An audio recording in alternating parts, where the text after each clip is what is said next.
All right, all right, all right. There's an old saying that says it's better late than never. And I'm late, but at least I'm here.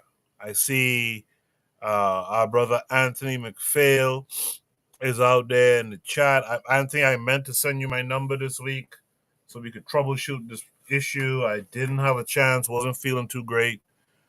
So I apologize for that. Thanks for the shout out. Marcus Garvey is the way. He says, good night. Started. We started now, my dear. So we're here.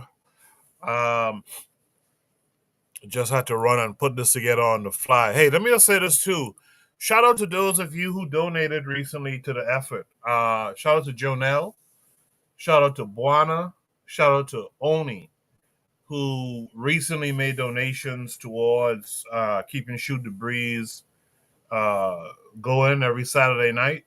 I appreciate you guys sincerely. And I hope to make the best of your donations going forward. I'm going to add the link for those who want to join the panel tonight. I just added it. I just pinned it to the top of the chat. I'm kind of working on the fly as I'm talking, so forgive me.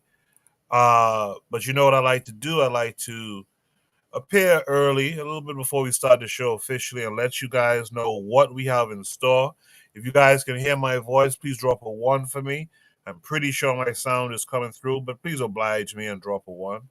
I'd appreciate that. Shout out to Brother Bakari, a.k.a. now known as the Black Business Network. So you guys make sure to check out the Black Business Network. Bakari has been doing this work already, but he just changed the name of his channel.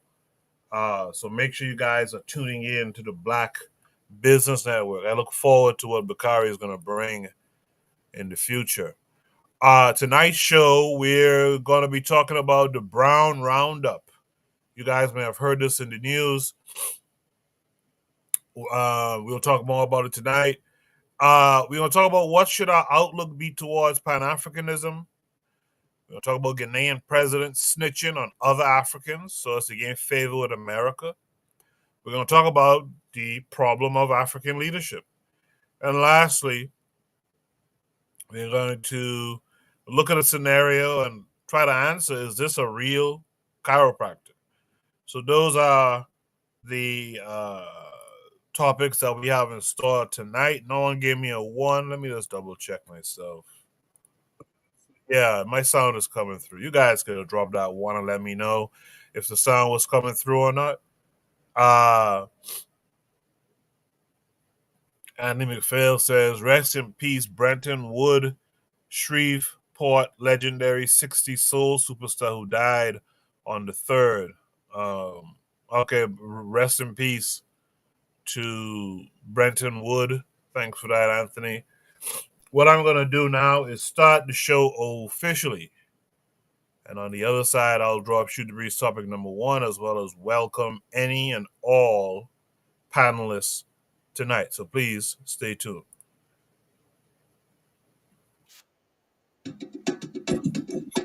Hello there, dear listener. We hope you're enjoying this lovely discussion. If you're not already aware, this show is part of a podcast network called KWAZ Radio, a Pan-African nationalist and Garveyite network committed to showcasing the rich and varied thoughts of African people. We have an exciting lineup of shows that we think you'll enjoy, including the Bitter Medicine Podcast. I think black people require too much buy-in.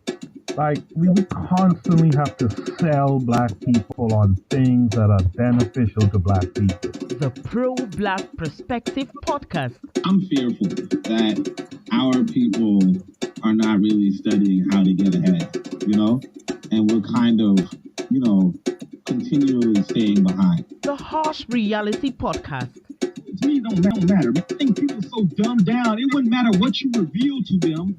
They still are in the matrix. They in the simulation. They're going to keep doing what they did. They lemmings. So to me, it don't matter, man. The Learning Curve Podcast. Sexual access has never given you economic empowerment. The only person who has ever been economically empowered by a sexual relationship is the wasp and his woman. The Cathedral Cheek Show. When we start rising up to fight for our own, I guarantee you they'll stop doing what they're doing. I guarantee you they would have let their brother go. They was waiting to see what black folks was going to do. Brother Bakari Podcast. Black people love to claim folks that don't, that hate them, right? They're a slave master, and they are ashamed of who they really are. The Forecast Radio. Like, if you pray to the same deity as, like, your enemy, and that God blesses your enemy more than you may want to reconsider who you praying to, you know. And Tanzan, African Mind. Africans generally are welcoming of everyone. Sometimes, to my consternation, I think that they should be less, welcoming. If you love our podcast network, we would be grateful if you could rate and review us on Apple Podcasts. Follow us on social media, like and subscribe to our YouTube channel, and check out our website at www.kwazradio.com for more information. Thank you for tuning in. And now, back to the program. Yes, indeed. And now back to the program. Today was a funny day. Didn't get to do a lot of the postings that I would usually do to advertise the show, but hopefully folks recognize that I'm here tonight. Again, if you want to join the panel, just hit the link pinned to the top of the chat, and you too can join the panel tonight. Let me just put this notification up real quick. There was something I wanted to say just now, forgot what I was going to say. But with all of that said, or not said, we're going to get the show rolling anyway. I don't mind being the only person up on the panel. I've done it in the past, so we'll do that again. But let's get to it then. So, Shoot the Breeze topic number 1 tonight says, is this for real? The Brown Roundup. Is this for real? The Brown Roundup. Okay, just as I announced that, here comes Buana. Buana, how are you tonight?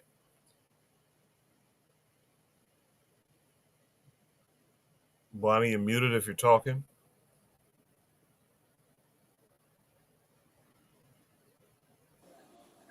Coco, I'm good. Can you hear me, brother? Yes, sir. I can hear you. Can you hear me? Yes, sir. Oh, yeah, yes. Happy New Year, brother. Yes, I'm good. I'm good. Sorry I'm late. I didn't know if you were even coming on tonight, but sorry I'm late, but I'm here. Yeah. I didn't post up the notifications like I usually do on Discord until like 2 seconds ago. So maybe that's what you saw, the notification. But yeah, I'm here tonight. I was running a little bit late, but better late than never. Thanks for coming through as well. Like I was just saying, Shoot the Breeze topic number 1 says, is this for real? The Brown Roundup. This comes with a link that will take us to Instagram. Let me make sure I have all my ducks in a row. To scene. Okay, so here we are on Instagram. We'll watch the video. It's probably a short video. We'll watch it a few times and then we'll discuss it. Letter sent to several city leaders. If you see a bunch of brown folks getting in a car, write down the plate number. A letter titled The Brown Roundup, Part 1 states that starting the last part of January 2025, this nation will commence the largest roundup of brown in our history. It goes on to explain how to help that effort. For example, parking in a church parking lot and taking down license plates and car makes and models of folks that are brown. Schools, as you wait in line to pick up the kiddos or the grandkiddos, if you see brown folks, record the plate number. But other mayors and city councilors in Lincoln County got it too. I think small towns were targeted. I think they targeted places that they thought there might be a receptive audience. I also think that they targeted small towns because of, to be honest, our lack of resources to investigate this. Racist letter sent to several city leaders. If you see a bunch of brown folks getting in a car, write down the plate number. A letter titled The Brown Roundup, Part 1 states that starting the last part of January 2025, this nation will commence the largest roundup of brown in our history. It goes on to explain how to help that effort. For example, parking in a church parking lot and taking down license plates and car makes and models of folks that are brown. Schools, as you wait in line to pick up the kiddos or the grandkiddos, if you see brown folks, record the plate number. But other mayors and city councilors in Lincoln County got it too. I think small towns were targeted. I think they targeted places that they thought there might be a receptive audience. I also think that they targeted small towns because of, to be honest, our lack of resources to investigate this. Racist letters. Okay, just want to play that a few times just so we get the gist of it. Let me welcome in Anthony. It looks like Anthony might be working. He might be cooking with gas tonight. Anthony, how are you tonight? Just yeah. Go ahead. Can you hear me, Coco? Yes, sir. Oh, you hear me? Okay. Can you? Yeah. I hear you. Thanks for coming through. Oh, okay. Hey, man. Hey, it's an honor, man. I was kind of a little confused, man, because I was trying to get this in the act right, but I seen this what it say about brown. If you see brown people or whatever, yeah. I don't know if I had it. Did you see the whole video? No, I didn't see it all, Coco. I was trying to get the thing straight. All right, I'll play it one more time. It's a short video. I'll play it one more time. All right. Okay. Sent to several city leaders. If you see a bunch of brown folks getting in a car, write down the plate number. A letter titled The Brown Roundup, Part 1 states that starting the last part of January 2025, this nation will commence the largest roundup of brown in our history. It goes on to explain how to help that effort. For example, parking in a church parking lot and taking down license plates and car makes and models of folks that are brown. Schools, as you wait in line to pick up the kiddos or the grandkiddos, if you see brown folks, record the plate number. But other mayors and city councilors in Lincoln County got it too. I think small towns were targeted. I think they targeted places that they thought there might be a receptive audience. I also think that they targeted small towns because of, to be honest, our lack of resources to investigate this. Racist letter sent to several city leaders. If you see a bunch of brown folks getting in a car, write down the plate number. A letter titled The Brown Roundup, Part 1 states that starting the last part of January 2025, this nation will commence the largest roundup of brown in our history. It goes on to explain how to help that effort. For example, parking in a church parking lot and taking down license plates and car makes and models of folks that are brown. Schools, as you wait in line to pick up the kiddos or the grandkiddos, if you see brown folks, record the plate number. But other mayors and city councilors in Lincoln County got it too. I think small towns were targeted. I think they targeted places that they thought there might be a receptive audience.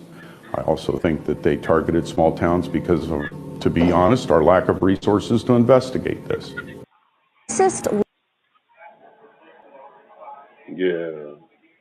All right. Yeah, Anthony, I need you to mute your mic in between, all right? But while you're here, you ain't got to mute it now. While you're here, what are your thoughts on this brown roundup, as they call it? Okay, you hear me? Yes, sir. Okay. Well, I mean, I mean, to me, it's like racial profiling. I mean, it's racial profiling. I mean, you know what I'm saying? It's just like community racial profiling. It's something that they've been doing, that they always do. Anytime they see a black person, say going through a white neighborhood, or a certain places where they don't think a black person ought to be, or he looks suspicious. I mean, it ain't nothing that they ain't never done. You know what I'm saying to me? It's just my first time hearing that. Seeing that video and hearing it as if it's like some kind of legislation they pass it, but I mean it's part of everyday life of black people anyway. You know what I'm saying? Who is this strange black person, and who are those group of young black guys, or who? I mean, it's something that's always been. As far as I'm concerned, in my life, that's I've witnessed. I mean, it's always been there. I appreciate that. You know what's really interesting is in my time in the States, I noticed that a white guy could be walking around in the hood. No one steps to him. No one questions, "Yo, what you doing around here?"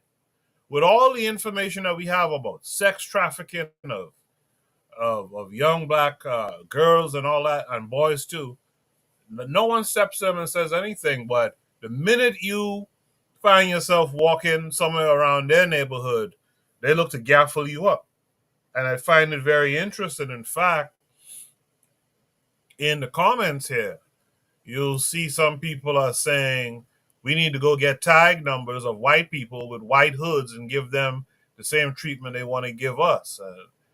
And there's people who saying they only doing this because we allow them to. Uh, Here's someone here talking about don't fall for it. A few people want to separate, anger, and confuse the masses instead include and strengthen your community of all color and creed. So that's one of them white folks deflecting, I bet. Someone says the United States is going to hell in a handbasket. Yeah, it's an interesting thing. It's a very interesting thing that white folks could walk around, white men in particular, could walk around no problems in your hood, in a black neighborhood. I've seen it personally. 3 o'clock in the morning. What are you doing here?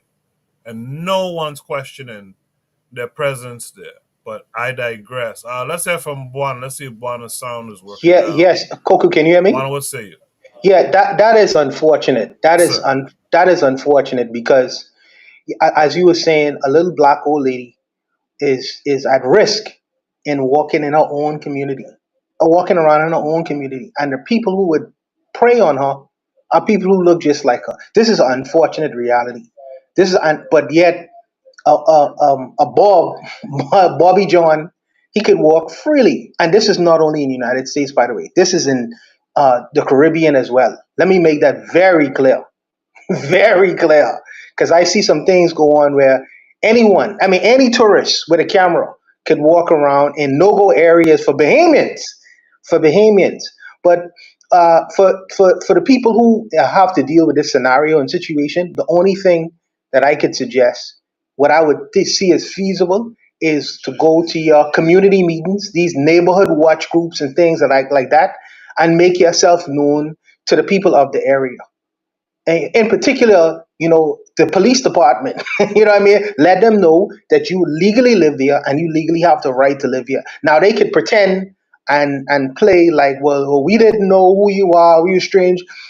As long as you have documentation, as long as you have something on paper, put them on legal notice that, hey, I have made known to this particular area via this meeting, which police officers here on this particular day, that I am a resident of this area. Now, if I'm being harassed, now you are legally harassing someone who is known to the area as a resident. So I can go after you. That's the only really protections, because I don't see people banging it out against the police department.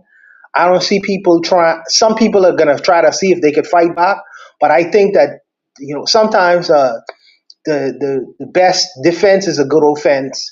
And I think that you need to let these people know that I am a legal resident in this neighborhood and this is who I am. I pay taxes in this. If you decide to live around these people, because that's another thing too. I mean, if you have money and means, you don't have to live in certain areas. You could choose not to live in certain areas. But if you decide to live in these areas, you have to make yourself known. So the legal consequences that could come down, they'll have on paper, there's a filing of this person lives in this neighborhood, this person lives in this community, and we can't pretend as if we don't know. So I think that that'll be something good to do for people who decide to live in these communities. But Sorry, I think what you're saying is sound as well, but the last, especially the last part, where you don't have to be around these people, man. I don't have a problem with black folks getting away from these folks. Um, I have a little bit of a problem with black folks trying to get away from their own people. Now, sometimes I can get why, because let's be real, in some black neighborhoods, like want to start off saying with the old lady, it's your own folks or people who look just like you who are the problem. But my thing is, I prefer be around the people who look like me and have to deal with some ups and downs versus the people who are historically my people's enemy. Why do y'all think people don't get that? Hey, this group of people over here is historically your enemy. Like, how is it that you forget that these is the people, their ancestors, and whatnot, is the people who enslaved you, the people who colonized you, the people who destroyed your traditional ways and your original names and all that stuff. How is it we forget that so fast? What is the issue there? What do you think about that, Anthony?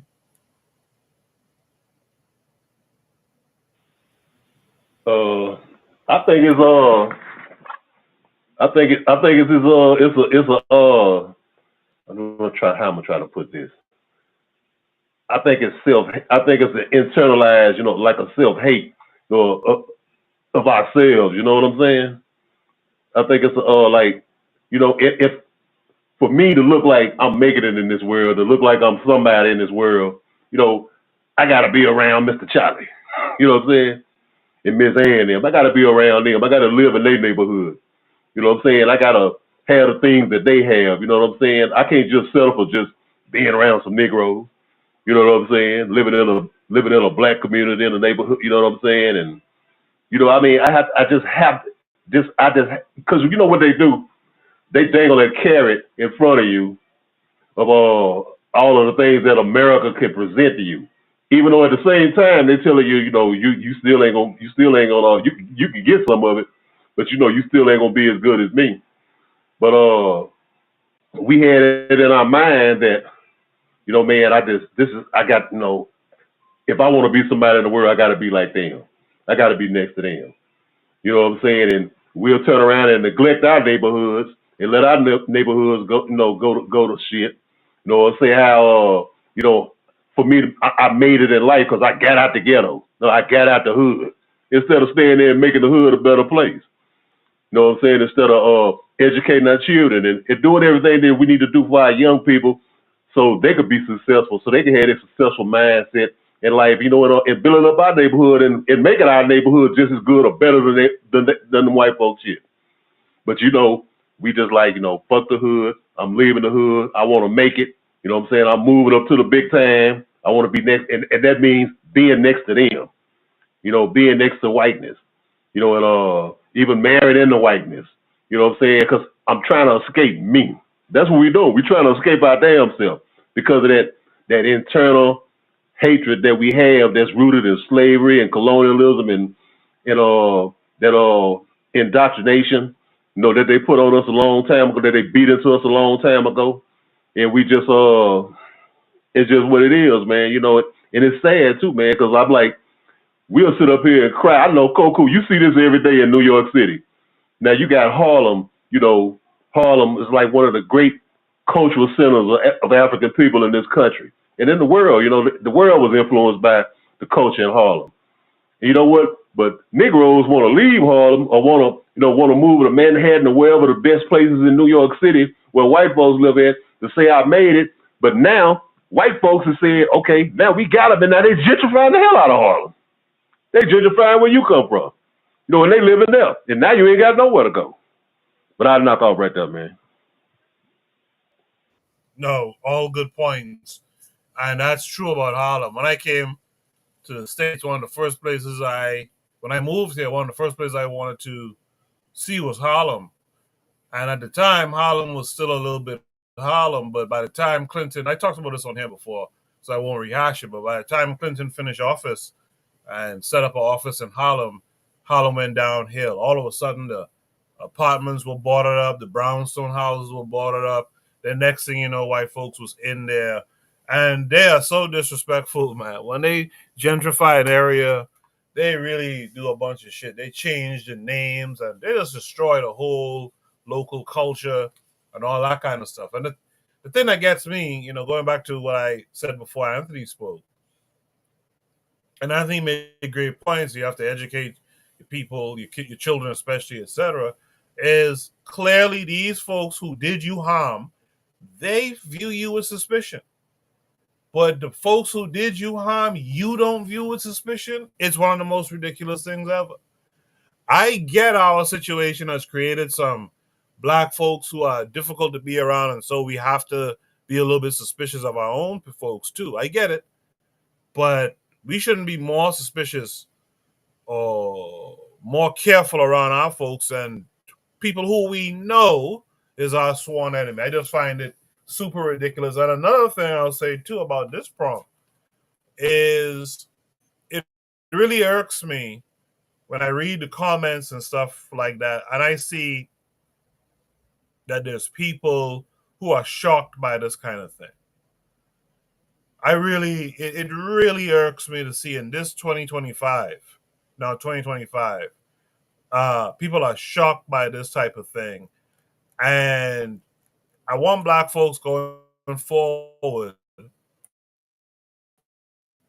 to be really careful about the choices they make when it comes to who they do business with, who they vote for, etc., because those things have repercussions, and a lot of times this is the repercussion. Juan, you want to add any last thoughts here? Yes, a few things.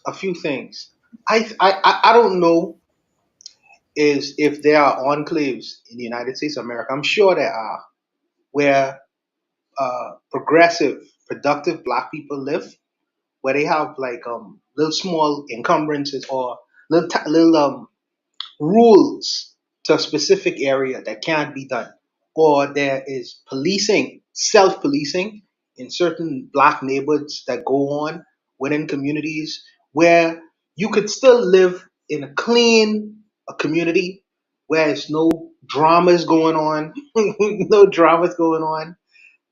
You could still have good neighborhood kind of relationships with people, but is somewhere is that's desirable, and people, Black progressive people, would want to come live. I don't know if that actually happens. I know in some communities here it happens, but many communities it doesn't happen. But I think that for the most part, for me, if I was to be provided with a clean area, a safe area, a Black area to exist in, a space to exist in, if I feel safe coming home at the end of the day, without the feeling of someone who watching me, go stick a gun in the back of my head coming at my door, if I live in an environment where I don't have to hear that Sunday morning church music is blasted, blasted. People don't give a damn about the fact that, hey, this is a private residence. You know what I mean? It's like, I don't hear your church music on Sunday. I think if people were to, Black people, if you was to give Black folks that option, I think that a lot of Black folks will choose that option. People with money. I don't want to run away from Black people. I don't want to run away from Black. Cool. Something about living in the Caribbean that I have learned that is a little bit different that I enjoy is like during the holiday seasons, you hear that junkanoo music, that goat skin drum, people preparing, do, do, do, do, do, do, and you can hear it from a long, long way, but it still resonates within their community. And then on some holidays, you hear reggae playing and stuff like the music. The neighborhood is alive. The neighborhood is alive. You know, whereas in some of these white enclaves and shit, like you don't hear that shit. Everything is dead. Your neighbor, something could happen to your neighbor, and you would never know. You would never know. I don't want to live in that atmosphere. That's not comfortable for me, you know. But I also don't want to live in an atmosphere where I feel unsafe or my family feels unsafe as well. So you're in a quick catch 22. You're in a catch 22. Where do you exist? Where do you exist? You know, but like I say, it's nothing better than living around my folks, people who look like me, people who think like me as well, people who think like me as well. But I understand sometimes why people will want to leave certain communities because of the fear. But I think that if we was to involve ourselves in a lot of self policing, I think that a lot of changes, like how the mafia is self policing Bensonhurst. You probably know more about Bensonhurst than I do, or how the Jewish community is self policing their communities. You can't go in certain areas without them coming and asking certain things. They have certain rules for their communities. So I'm saying, well, why is it that with our communities, outsiders have to come in to self police us, where the men of the community should be able to self police themselves and tell you or dictate what should go on in the community and what shouldn't go on. When your yard is in disarray, I should be able to come to you and say, hey, clean the shit up. We want a clean environment. You can't exist in this space unless you clean your property up. And if you don't do it, we'll come do it for you if you're too old to do it. I think that that would be a good thing in going forward for our communities and to make black people comfortable and want to live in their own spaces. But I think it's different kinds of reasons why people would means choose to leave their communities. Don't make it right, but I think it's different reasons.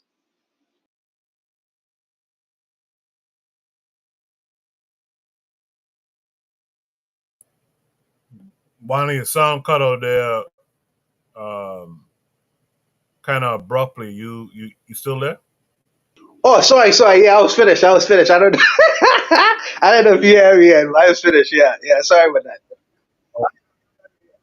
Yeah, okay. No, I just cut off abruptly. Um, yeah, just quickly before we move on, and shout out to Kofi who's out there in the chat. Kofi's out there saying, "Hey, family." Make sure you guys tune in to Kofi the Black Critic as well.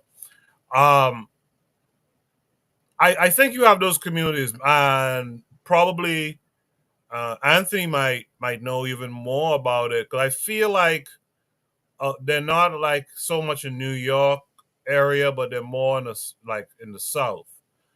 The problem I feel like I've heard, because I've never experienced it myself, I feel like I've gotten the impression in the past that those communities are a little bit far and few between, but also when they show up, a lot of them tend to be, and this is a term I haven't heard since I was probably back home, but white-minded.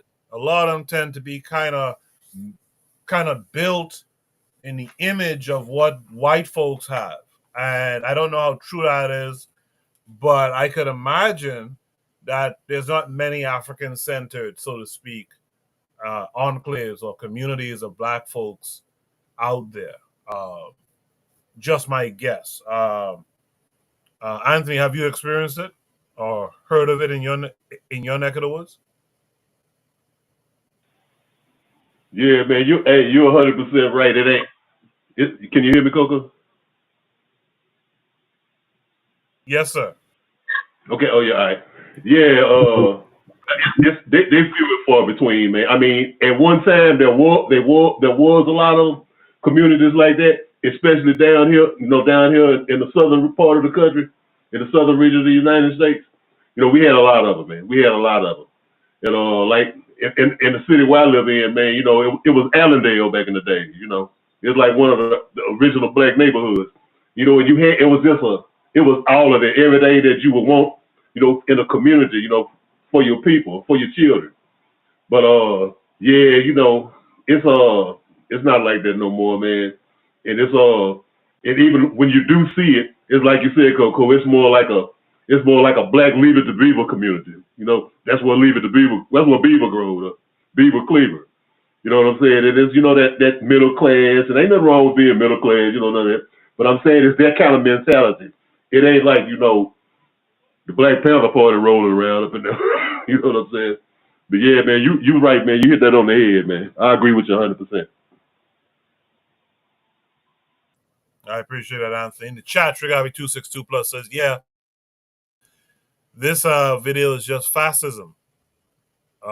He said, but America is quintessentially fascist. So this is just a regurgitation of the same thing. He goes on to say, in an internal colony setup, many of the white areas are the developed territories, and the black areas are the undeveloped territories. So I appreciate that. Kofi says, hey, family. And Cheryl has joined us. Cheryl says, greetings. Thank you all for joining us tonight. I know I didn't put a lot of notifications up this evening, but thank you all for being here. You know what, man? If there's no last words here, no last thoughts, let's go to Shoot the Breeze topic number 2. Shoot the Breeze topic number 2 says, what should our outlook be towards Pan-Africanism? This came with a video. Let me see if this thing is going to work properly tonight. This came with a video. Right. So it did work properly tonight. Okay. This comes with a video. The video is titled The Truth About Pan-Africanism and What They Won't Tell You by Dr. Charles S. Finch. We're going to watch about 3 minutes of the video, and then we'll discuss it. In the meantime, if you're out there and you're interested in joining the panel, let's click the link pinned to the top of the chat, and you too can be a part of the conversation. Before we go there, let me bring in our brother Black Steel. Black Steel, how are you this week? I'm doing good, Coco. How are you? You can hear me okay? I'm good. Thanks for coming through. Happy New Year to you too as well. Happy New Year. Happy New Year. Yes, sir. What's happening, Steel? How you doing, Buana? Anthony, how y'all guys Yes, doing? Thanks for coming through. Happy New Year to Buana and Anthony as well. I think I may have forgotten to say that. But Yes, sir. Yes, sir. Happy New Year to everybody, man.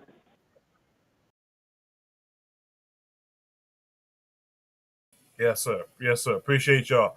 So like I was saying, Shoot the Breeze topic number 2. What should our outlook be towards Pan-Africanism? This is about a 3-minute video. We'll watch it, and then we shall discuss it. At it, and what are some things we could start doing and thinking? You got to be careful. I won't say be careful. Maybe that's not the word. You've got to understand. You start talking about Pan-Africanism in a public way, let alone start organizing. You're going to set forces in motion against you. All right? From the highest levels. Said the volume is low, so makes Sorry. From the highest levels. That's not a reason not to move forward, but realize that you are going to face the same kind of pushback, I guess is the word, that all these other Pan-Africanist pioneers experience. Now, the thing is, we often like to think of, liberation, empowerment, black empowerment as happening in our lifetimes. That's one thing I let go of that concept a long time ago. I let go of that concept a long time ago, and I started reorienting my thinking in terms of a 500-year process. And I even say this to people. I said, if you're not willing to put 500 years into it, then don't even get started. Don't even bother. You're not going to solve it. You're not going to take care of this in your lifetime or even in this century. And it's not just the external enemy that we could talk about. All right, the CIA or any of the European secret services or the U.S. government or the dominant population. Yeah, those are going to be forces that are going to be raised. But, and this is a thing that we don't do too much of or not enough of, what are the interior barriers? What are the interior forces that work against us? And let me tell you, they're there. Quiet is there. Not only here, but also in Africa, all right? Whether one of the things, and I go back, I've been going back and forth to Africa 75 times, but I do not take a rose-colored view of what Africa is. That all of Africa is Wakanda. It isn't. All right. There is corruption. There's poverty, of course, and there is corruption, and there is exploitation, and there are those who are in positions of power who work for the colonialists, the neo-colonialists, who are pretty much out of sight, kind of British, French, Dutch, out of sight. One of the things that you, especially in Ghana, you get appreciation for. You think of the English as being the big colonial, the big enslavers and colonialists, but then you go to those slave castles. They're not castles; they're dungeons, and you begin to realize the first and biggest and one of the worst enslavers and instigators of the slave trade was Portugal. Yes. Others followed in their wake: Spain, the Dutch, very much so, and of course the English and the French after them. All right, because what was the wealth that came out of West Africa, Ghana in particular, but all of West Africa? Big one. Gold. Well, even before we get to gold, slaves. Oh, slaves. Yeah. The slave trade. And the other thing that you have to face, unflinchingly, is the African participation in the slave trade. I'm sorry. So the timestamps really was to keep that video about 3 minutes, but I want to go a little bit long. I thought it was an interesting conversation. Like I said, should we be topic number 2? What should our outlook be towards Pan-Africanism in light of what the gentleman would have said in his video? By the way, shout out to Cheryl, who said happy Haitian independence. Thank you for that. She says, unfortunately, the tribalisms are killing us all. Earlier, we had the sister Mary Shai. She said, hello, happy new year. Thank you for that. And I'll get to Trigger Happy's comment in just a moment. But let me hear from Anthony on this. Anthony, what should our outlook be towards Pan-Africanism in light of what was said in this video? Okay.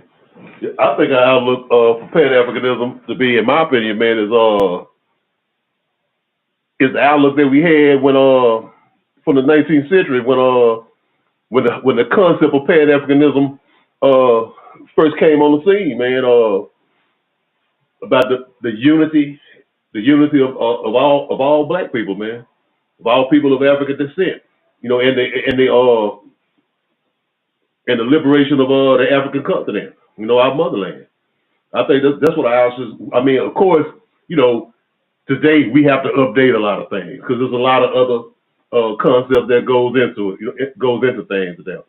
I think that today we have too much. When we think of Pan-Africanism today, I think a lot of times Pan-Africanism is in the frame of like continentalism, about Africans who live on the continent as opposed to Africans in the diaspora. You know what I'm saying? Well, those people, they descended from Africans, but a lot of times I think a lot of people look at, these guys, these are Jamaicans and these are Haitians and these are black people in America. It's not the unity of both sides together. I mean, you seeing more and more of it now. With brothers like Ibrahim Traore, he mentioned about it. I was just looking at, I don't know if you see it, Coco. I was just looking at a video. I think it was from the brother Nefakari Desalegn the other day, and a couple of days ago, where Ibrahim Traore, the president of Burkina Faso, was talking about he was talking about what Dr. Finch was talking about.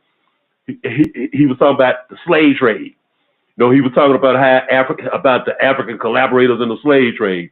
And then he got to talking about other stuff. The African collaborators, the puppet leaders, and the puppet, the neo-colonialists puppets and everything. But he was talking about that same thing, and I don't think that enough of our African leadership stress this, no stress the unity between Africans on the continent and Africans in the diaspora. Though some do, but I mean we don't see it a lot. We see it from guys. But we see the president in Ghana, Nana Akufo-Addo. You know, he this guy here. He'll exploit dog shit if he could, man. So he exploit the Pan African thing. Africans coming back home. But he did it all for economic purposes. Really, man. That man is not a Pan African. That man is a stool pigeon. Coffee, though he is a straight up stool pigeon and don't give a damn about his own goddamn black citizens. You know what I'm saying? I mean, Ghana falling apart. You know what I'm saying? I look at videos all the time from brothers and sisters from Ghana.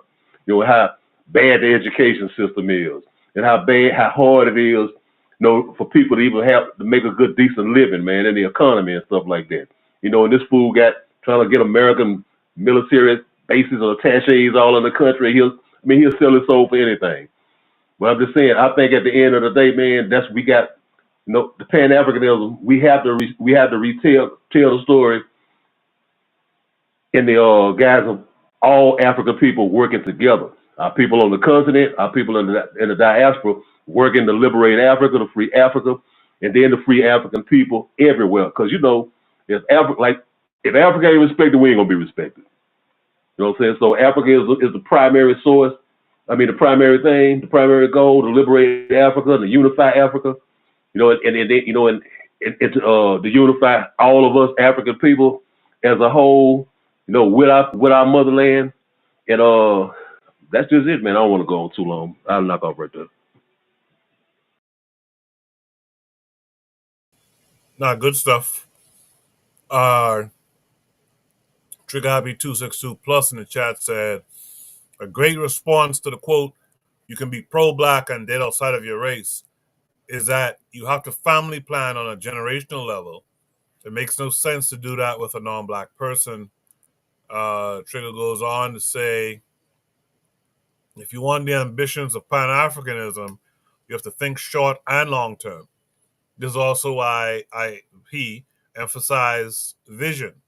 Nothing wrong about thinking grandiose, but that may be rejected as unrealistic. Cheryl in the chat says, we start sounding like white people when critiquing our own folk.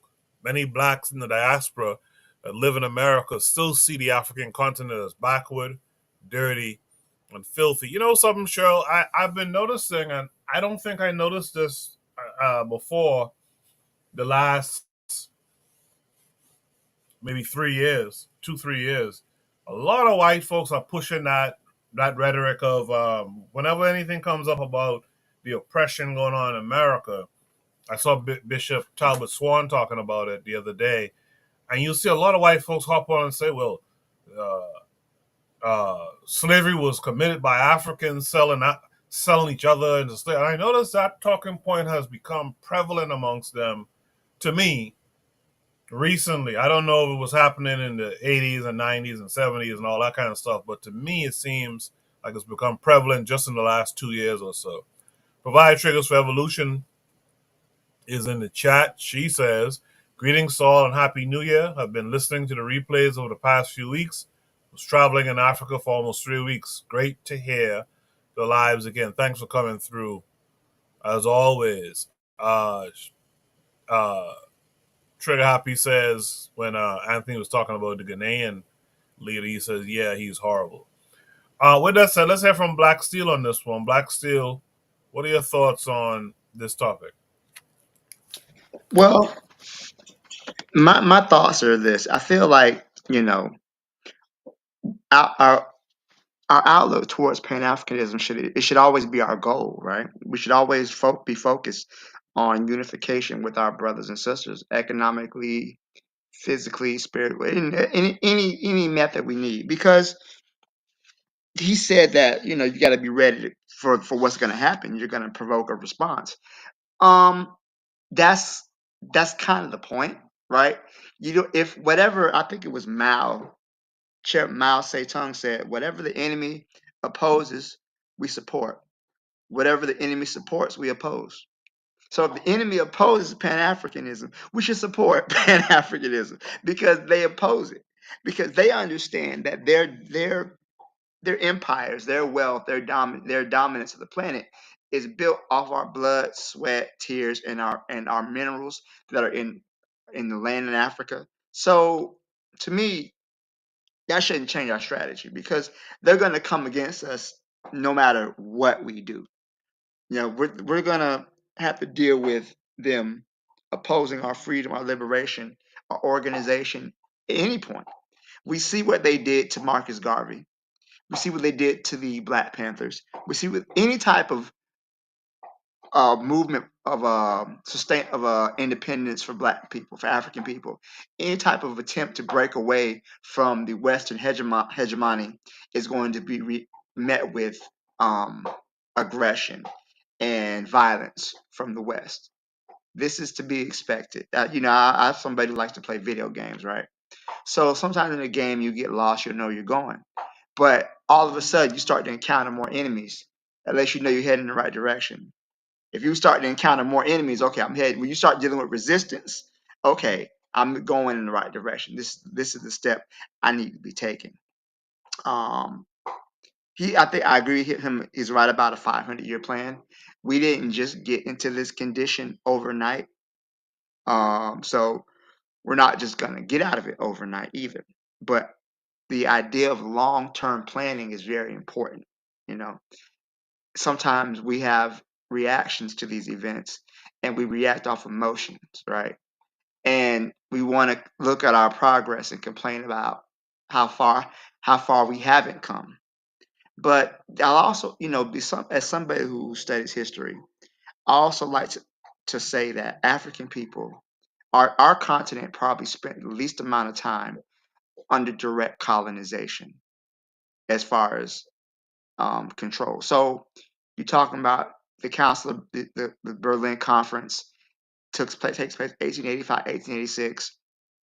And then you start to see countries like Ghana break away from, start to be independent. I think it was 1957. So starting from that period of time, Africa was probably under direct colonization. Going back from like 1957 to, I'm doing the math in my head, / calculator. Mine is 1885. It's about 70 years. 70. So you look at countries like Ireland that was colonized for like a thousand years. You look at those nations that were brought under control by Russia for like 1,500 years, right? So African people have been resisting, and we've been fighting from the very moment our ancestors were encountered these people. And it's a continual struggle, and it's not a struggle that's going to happen overnight. But I also understand that even if the enemy opposes it, we got to support it. Even if they're going to come down and bring down the FBI and the CIA and the NSA and other type of alphabet organizations are going to sanction you, it doesn't matter. Because ultimately you have to have faith. You have to, not faith, I don't want to use faith. It's not a religion, because it's not a religious thing. So you have to know that our cause is the right one, and it will ultimately be successful. But you got to go into understanding. Yeah, we're going to deal with some resistance. If you're trying to organize and you're not making a plan and not making accommodations for resistance, you're not serious. And I think that's kind of somewhat our downfall, at least some of our previous organizations and movements, is that they didn't always understand the level of resistance they were going to come up against. I think that, especially when I used to read the philosophies and opinions of Marcus Garvey, he thought that, and he said that, the black man needs a nation of his own to be respected. And once we get a nation of our own, we will be respected by other nations.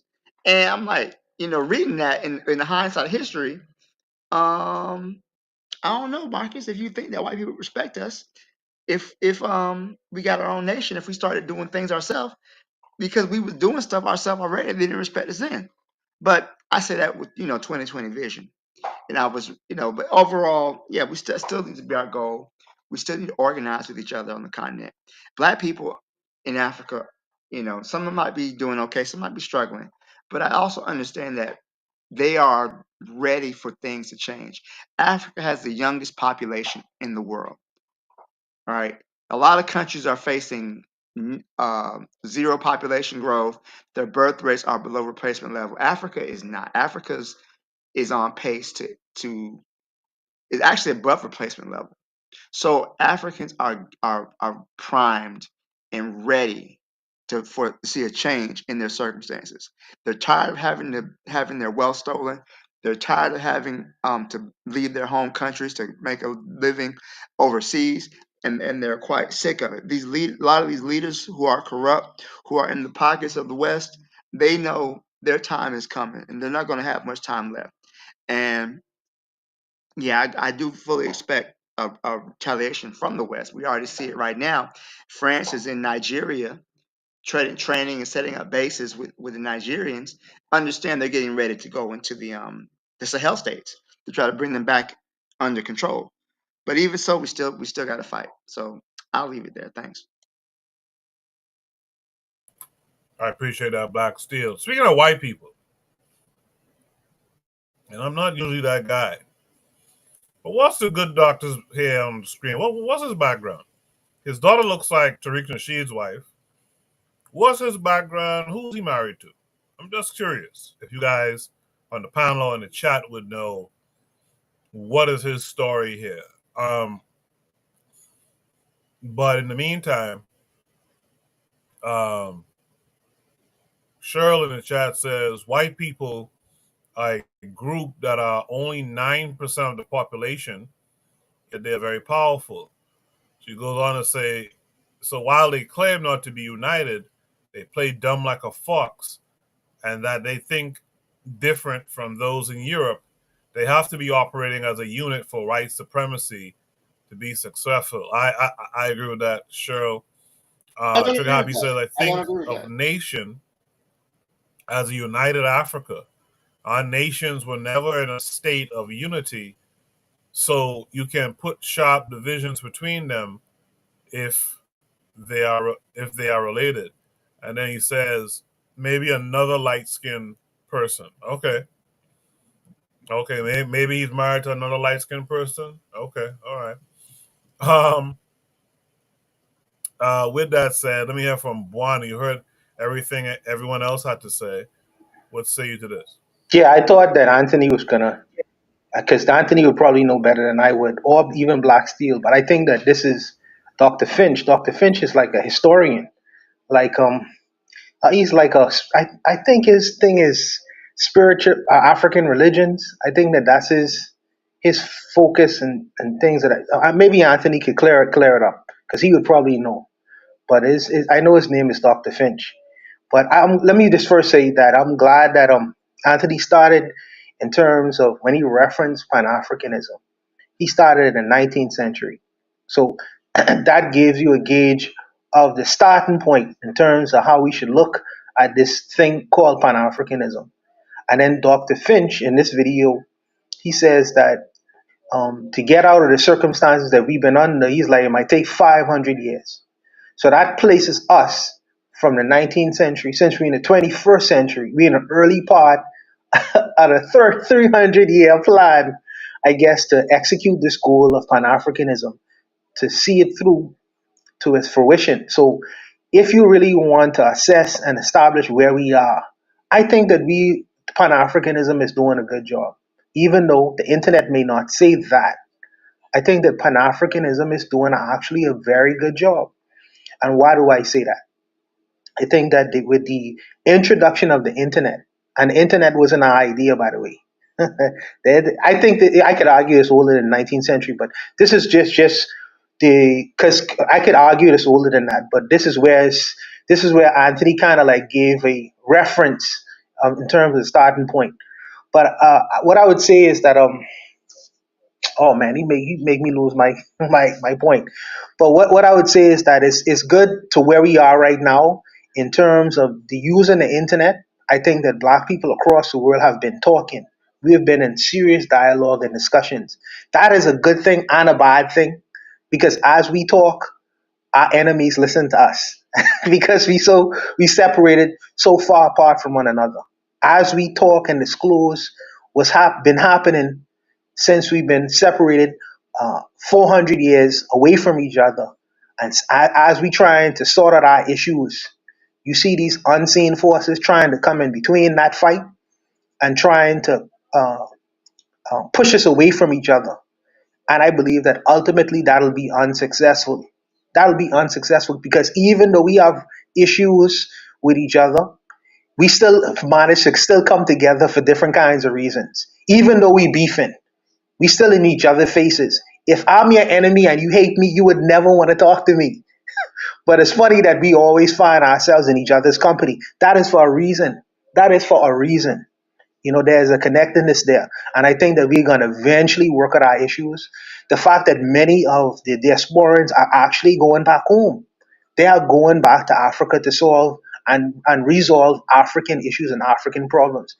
Not all Africans, or not all people black people in the West are going to go to Africa, but the many who have, I think that it'll be very impactful. Now, people have done these things in the past, but I think that they didn't, because Africa at the time didn't have the vision to see where we could take this kind of idea. I think that those attempts was unsuccessful in terms of Liberia and Sierra Leone. But I think that as we move forward and progress, I think that this idea is going to be successful. It will work because black people are actively working it. We are actively working it. We haven't put it down since Garvey. We haven't put it down since Delaney. We haven't put it down since Blyden. We haven't put it down since George Padmore or Du Bois or Garvey or none of these people. Even though the internet speaking against Pan-Africanism, we understand and we fully aware that the enemies that exist are there. Some of these people even have black voices because they have a monetary incentive to doing what they're doing. But I think that ultimately we will be successful. We will be successful as pan-Europeanism has been successful for the Europeans because they have worked that idea, and as the pan-Asians have been successful. I think that the pan-Africanism, if they work it, they'll be successful. They'll be successful. But I think that we're going to get there eventually. I really believe that. One final thing the brother was talking about in terms of macro and micro. Pan Africanism shouldn't always be looked at as what's being done on a big level, but what are we doing on a granular level? And I think that Coco asked the question, how are you effectuating your Pan Africanism or Gaviism today? And for the new year. And for me, it's always been about food, clothes, and shelter. Every year I try to put clothes on a black man who is unclothed, who don't have the clothes to buy. I try to go to where these places where I know these people congregate and make sure put some clothes on a black man's back. And also my thing is to at least feed 10 men through the year. You know what I mean? Make sure they get some food on their plate. Make sure I feed them. And for this year, my attempt is going to be to at least house one black man who is unhoused. So, the brother speaks on the terms of on a macro level, but on a micro level, on the small things that also that it matters. You don't always have to be a Gavi. You could be a person within your community that is going to effectuate or impact the lives of other people who look like you, and you are cog in the wheel of Pan Africanism, whether you know it or not. And if you effectuate your community and other people doing that as well, it become a big kind of thing. So that's what really I wanted to put to that particular prompt. I'll let the other brothers go. Yeah, I appreciate that because I did ask that question. I think it was yesterday. Question of the day. You guys make sure to check out the community tab. So click when you subscribe, click the bell as well. Do the same thing for all the other folks on KWAZ Radio because we tend to put up some interesting things. I know myself, Kofi does as well. Put up some interesting things on the community tab that'll be nice to kind of hear from you guys with. And I'm going to address another community tab question I asked earlier in the week as well. I'm going to address that a little bit later.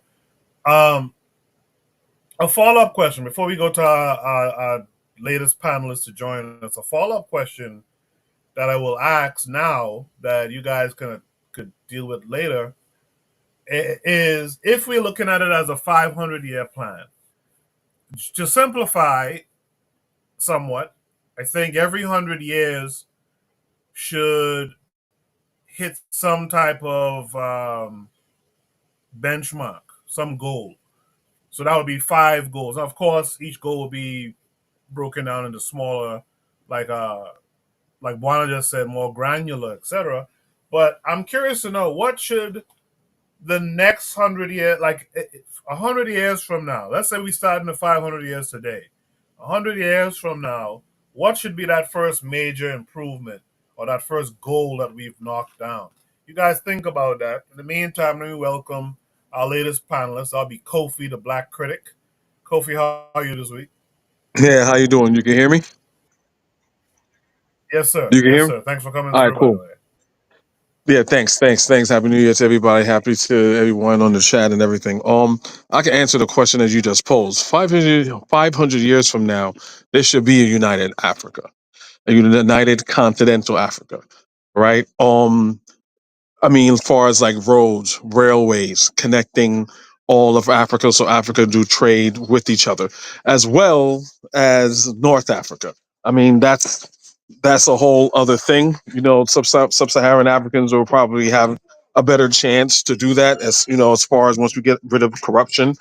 North Africa may be a little bit more difficult due to the influence of Islam, and we have um, Black African people that are Muslim, so that's a whole other challenge. But within 500 years, we at least need to have like a, a unified Africa, as far as that's concerned, as well as the diaspora. Um, as far as the prompt, Guana mentioned it. This is Professor Charles Finch. Charles Finch is big. I mean, he were the people that were one of the people that will listen at the foot of, you know, the Dr. Clarks, the Dr. Benz, and people of that nature, you know. So he's about the same age as Professor James Small and Dr. Leonard Jeffries. So yeah, he is sort of a big deal. Um I mean, his race, he is black, but I would say he is blackish. But the man has put in work in his lifetime. So when he speaks about Pan African or anything that has to do with black people, I would take the man seriously. This is not a fly by night professor or anything of that nature. As far as his personal life, I'm not too sure, you know, as far as that. But his idea on Pan African, you know, I do agree with it. And he said one thing that that no one mentioned yet when I don't know if it's his daughter or whatever asked him as far as like Pan Africanism and what we should do. And he's like, whoa. You don't know who's listening. You don't know who's listening. You have to be very careful when you talk about Pan Africanism. And because remember, we all know there was a huge effort from the United States government, J. Edgar Hoover, and all these entities and people that tried to prevent Pan Africanism from happening. So this is not something to be taken lightly.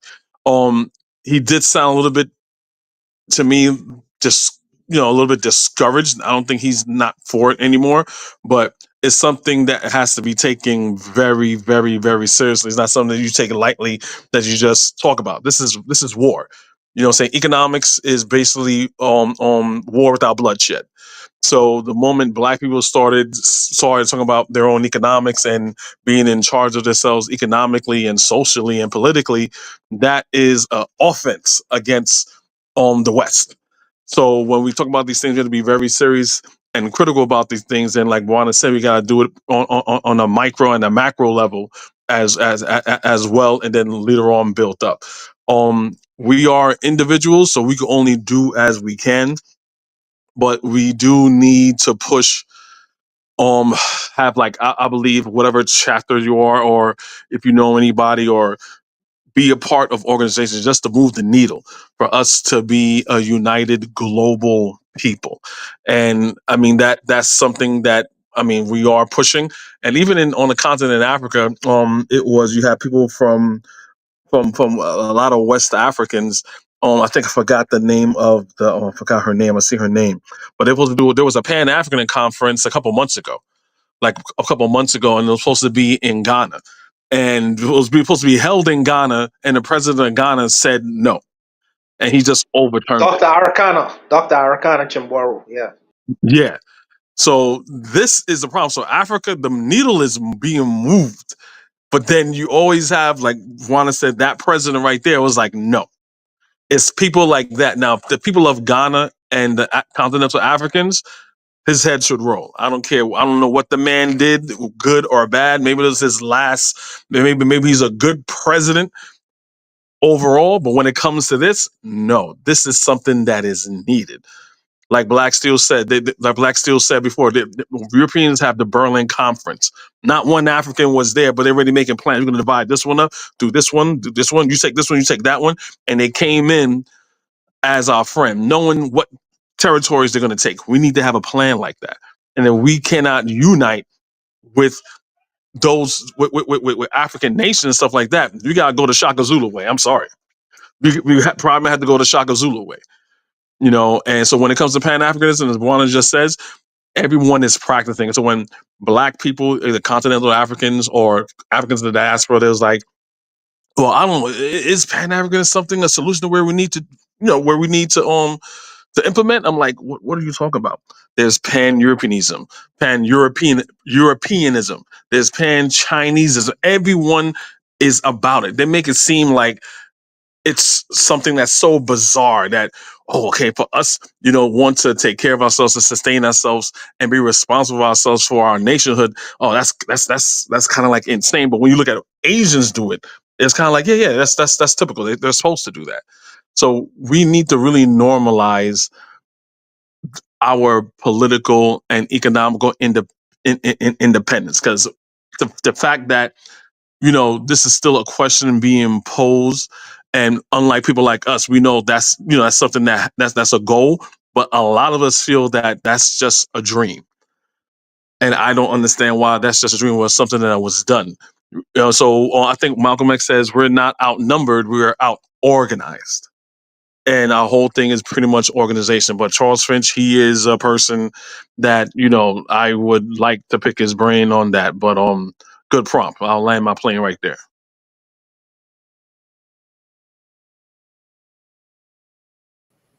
Yeah, thanks for coming through and giving me more insight on Dr. Finch.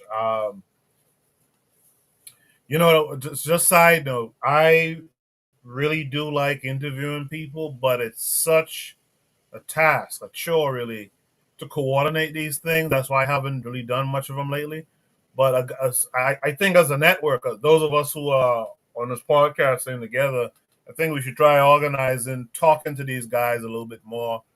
Maybe even trying to invite some of them to join us for a Shoot the Breeze topic or what have you in the near future. So let's look to do that. Speaking of that too, before I get back to the goal for the next 100 years, I heard what some of you had to say as far as new features and segments and stuff like that, and I didn't get a chance to incorporate any of it today, but you will see some of those suggestions come to bear in the next week or two for the remainder of the year and so on. So thank you for those who responded. For those who haven't and have some ideas, check it out on the community tab. Drop your thoughts. If you're on the Discord, drop your thoughts there as well.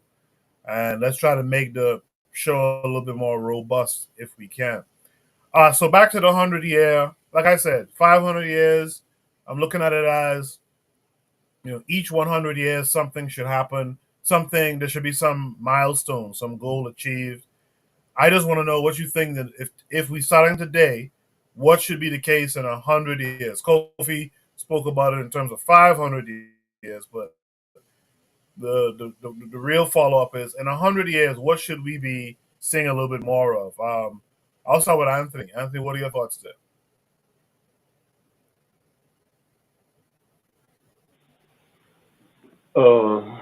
Yeah. Anthony, yeah, go ahead. Oh, you okay? You hear me, Coco? Yeah. Okay. Yeah. Yeah. I think I don't, man. that's a tough one, man. Cause like when I hear with Dr. Finch, I'm very familiar with Dr. Charles Finch, man. From way back. The first time I remember him was when he did an interview with another one of our great ancestors, Listerville Middleton. Back in the '90s. So I'm very familiar with the brother, with the elder rather. But it's just when I hear I understand what he was saying about the 500-year thing. It took 500 years to get us in this, but I don't. To me, I don't see. I don't. To me, I don't look at it like, oh, it's gonna take 500 years to get out of this. I mean, if what's happening? For example, what's happening now with the brothers in the Sahel states? With Trior them and the Semi Goisa them and Chiani. What they did by running the Europeans up out of their country, it didn't take 500 years. It just took a short period of time. It took a military coup. You know what I'm saying? And the way the West played out, well, military coups that's not democratic, and that's not that. But I want to say another thing. The president of Senegal just told the French, y'all got to get y'all military shit up out of here. You know what I'm saying? Because we was on the fence about him. We was wondering, is he the real deal? But he just told France, y'all got to get your military up out of here. And now he about to join the Sahel states. Another surprising thing, Cote d'Ivoire. You talking about the country that was the most whose governments and leaders were the most ass kissing Africans. Besides Paul Biya in Cameroon. You talking about going back to Houphouët-Boigny, who was president for about 20, 30 years. Ivory Coast, Cote d'Ivoire, Ivory Coast, whatever you want to call them. That was like France's, that's our bitch. Ivory Coast is our bitch. But guess what? The Ivory Coast new government just said, France, y'all got to get the hell up out of here. You know what I'm saying? They just told France to get the hell up out of here. The president, they had a press conference and said, we through with that bullshit.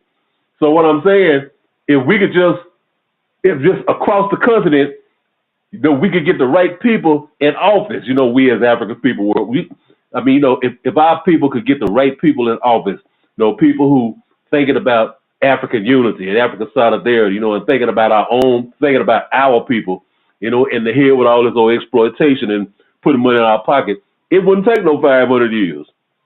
It wouldn't take that. It wouldn't take 100 years. In 10, 20 years, if we had the right people in line, and probably less than that, we can get all the motherfuckers up out of there. You know what I'm saying? We also had to deal. We would also have to deal with, we don't want to trade one slave master for another one, because you got this thing now bringing Chinese and Russians in, and it's cool. The enemy of my enemy. They can help me out. They can help me with this right here, but you don't want to become too dependent on them, because next thing you know, where the colonizers used to be, the Western Europeans, the French and the British and the Americans. Now you'll look up and have a Russian and Chinese or Indian, running your shit. But I'm just saying, I just don't look at it like it's gonna take that long. I mean, just look what the brothers in the Sahel states did, and several other leaders did.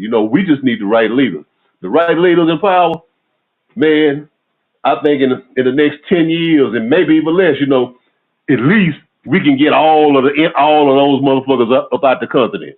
We got everybody out who got their hands in our pocket. Now we can get together and let's work on building up our homeland, building up our motherland. So I understand it took a long time to get us in, but to me, I don't say, man, it's gonna take us 500 years, because to me, 500 years mean never. I'd knock off right there, man. Anthony, I agree with you 500%. I get it. It took us a while to get into this situation, but I don't think. See, it took us a while to get into this situation because we weren't organized. I don't think it necessarily needs to take 500 years, because, like you just said at the end there, I agree with you, man. 500 years to me means it'll never happen, because, like the good doctor in the video said, these folks is listening. These folks is countering. You know what I mean? You take 500 years to do this thing, man. You'll never get out of it. You'll never get out of this thing.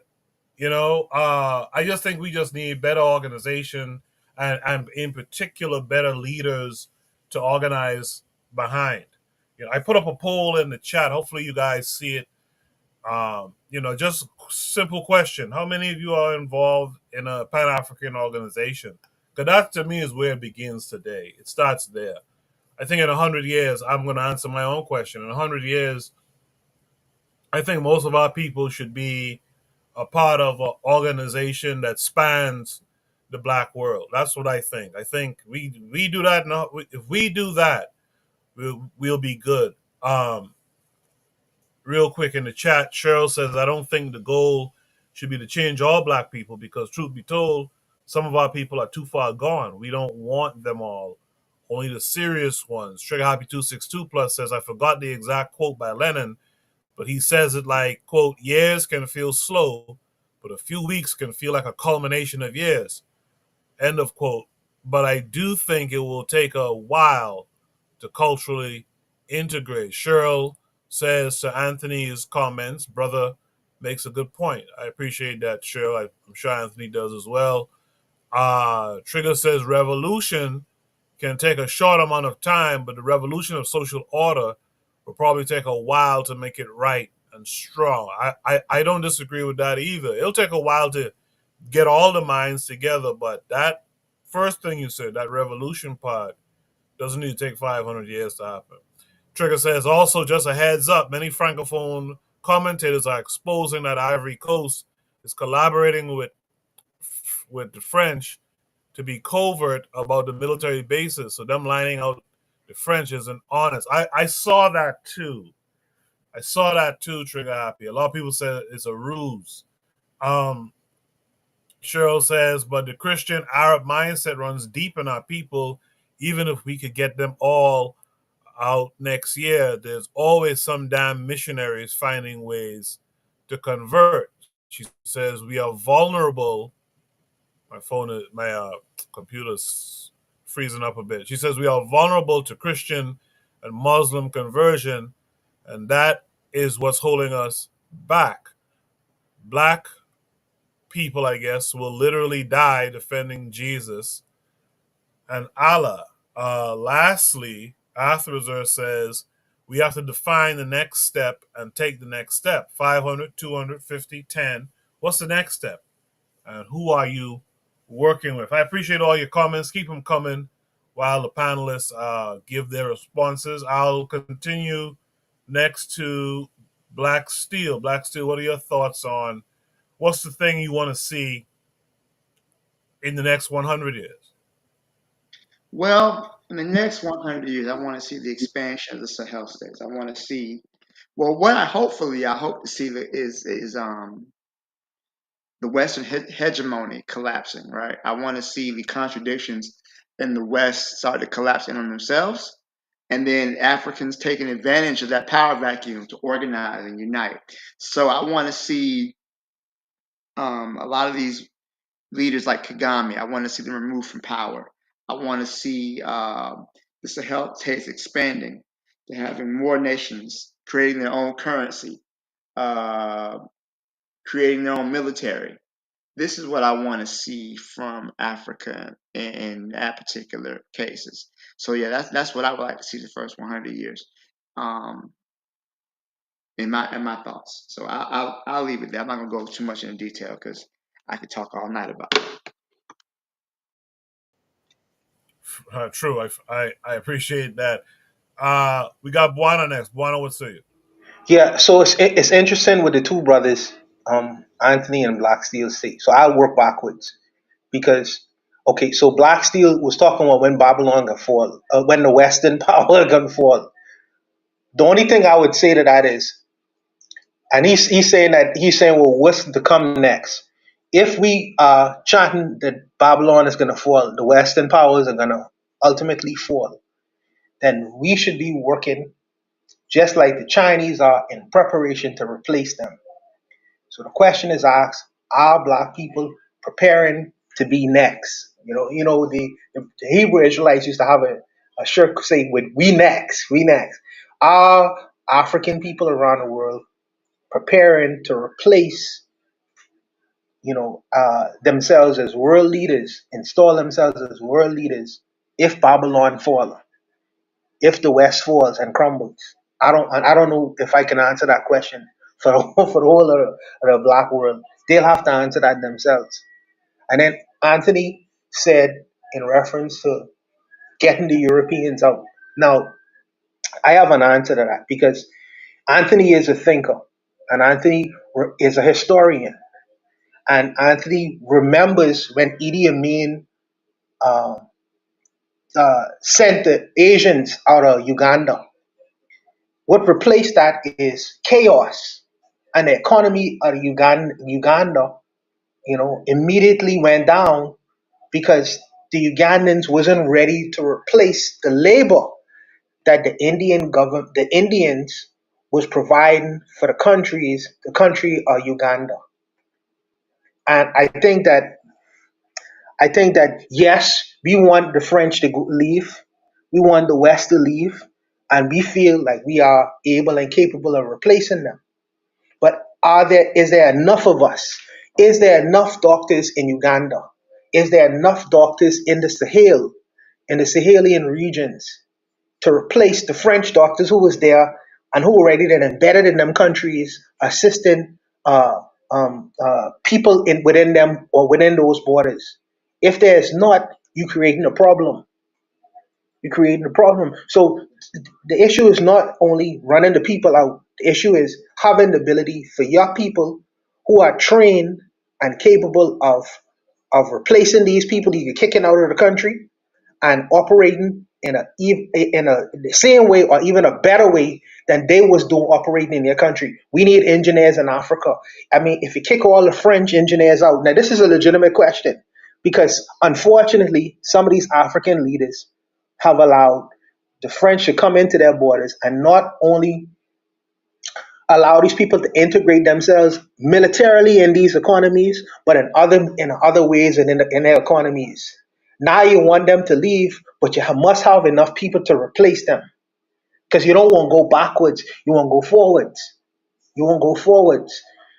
So this is the reason why I like Nkrumah. And Nkrumah said we ready for independence. Why at the time they had enough Ghanaian people or Ghanaian labor force to replace the British.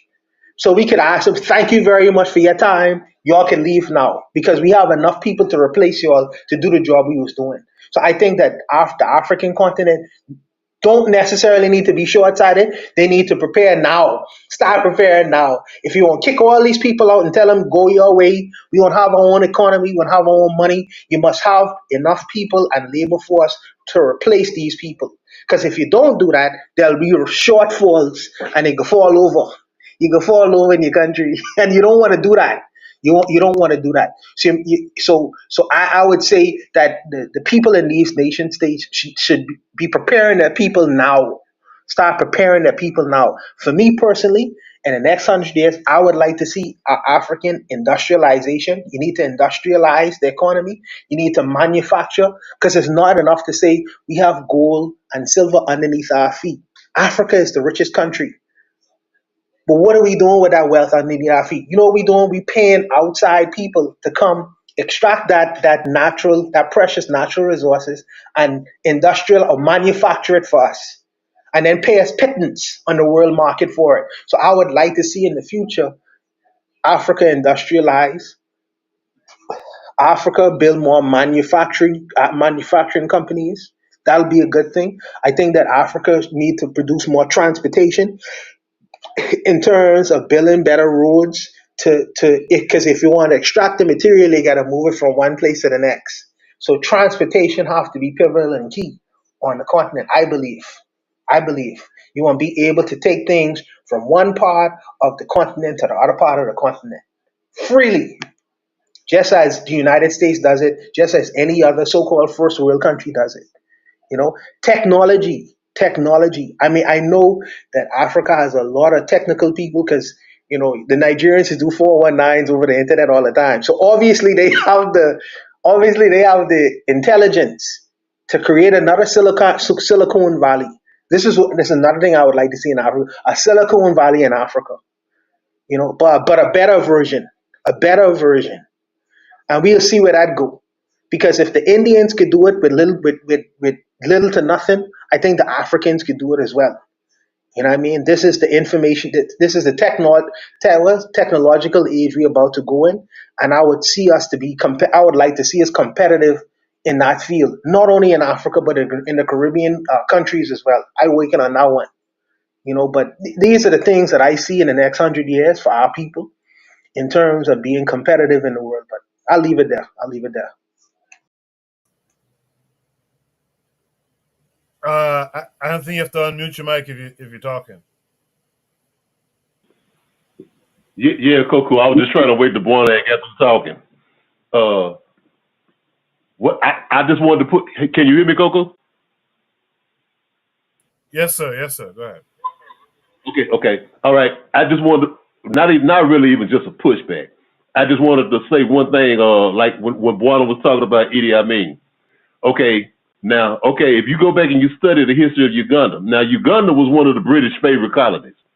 And they always talked about how the the Baganda people.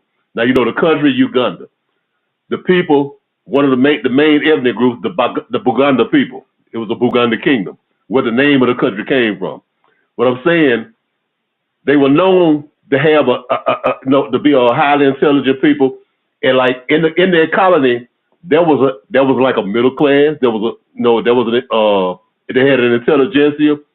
It was one of the more highly developed classes of Africans in colonial Africa. So what I'm saying is, when Idi Amin took over the country, and when when he ran those Indians out, those East Indians, those British Indians out, and replaced them, he didn't replace them with scrubs. But what you have to remember is this: don't forget this part, that the British and America placed sanctions on Uganda. They placed sanctions on Uganda. And it was hard for Uganda to get stuff in the country. Okay, so I'm saying the economy didn't just fall apart because you had some incompetent Africans running around not doing it. And I'm not saying that's what you're saying, but I'm just saying they had sanctions against Uganda. They stranglehold the economy of Uganda. You know what I'm saying? So we have to also put that in context. That's all I wanted to say.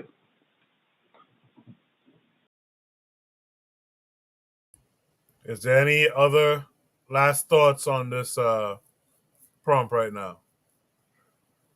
In the chat, Cheryl says, in America, we have already proven that our own medicine is better than America's. Our traditional ways of health are damn sure better, and our ability to build homes from the ground, etc., are sufficient. She goes on to say the thing that's missing is the mindset. I think that's a nice way to end that prompt right there. Like I said, if there's no last thoughts, let's go to Shooter Breeze topic number 3 tonight. Shooter Breeze topic number 3 says Ghanaian president snitching on other Africans so as to gain favor with America. Your thoughts on this? By the way, I had a poll up. Only a few people voted, but 67% said that they weren't involved in a PA, a Pan-African organization. I would think that that's something to remedy for this year. For those of us who are serious about Pan-Africanism, I would think that's the thing to remedy for this coming year. Like I said, Shooter Breeze topic number 3, Ghanaian president snitching on other Africans so as to gain favor with America. Your thoughts on this? This takes us to X. Let me see if it worked. Yes, it worked again. This takes us to X, and there's a tweet from African Hub that says the same thing that the prompt says. So we'll watch the video. It's short. It's a minute. I might play it twice so we make sure we get the gist. So, Mr. Secretary, thank you very much. Today, Russian mercenaries are on our northern border. Burkina Faso has now entered into an arrangement to go along with Mali in employing the Wagner forces there. Prime Minister of Burkina Faso in the last 10 days has been in Moscow. And to have them operating on our northern border is particularly distressing for us in Ghana. We really like to have a privileged opportunity to talk about its implications, to what extent we can have you as a partner in confronting these threats. And therefore, it's important that we bring that matter to your notice and see to what extent we can engage you as a reliable partner in the pushback of those forces. So, Mr. Secretary, thank you very much. Today, Russian mercenaries are on our northern border. Burkina Faso has now entered into an arrangement to go along with Mali in employing the Wagner forces there. Prime Minister of Burkina Faso in the last 10 days has been in Moscow. And to have them operating on our northern border is particularly distressing for us in Ghana. We really like to have a privileged opportunity to talk about its implications, to what extent we can have you as a partner in confronting these threats. And therefore, it's important that we bring that matter to your notice and see to what extent we can engage you as a reliable partner in the pushback of those forces.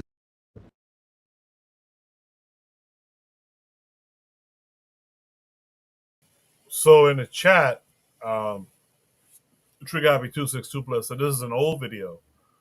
My question to that then is, because it was just recently posted by African Hub. So my question to that is, did the president here of Ghana change his stance?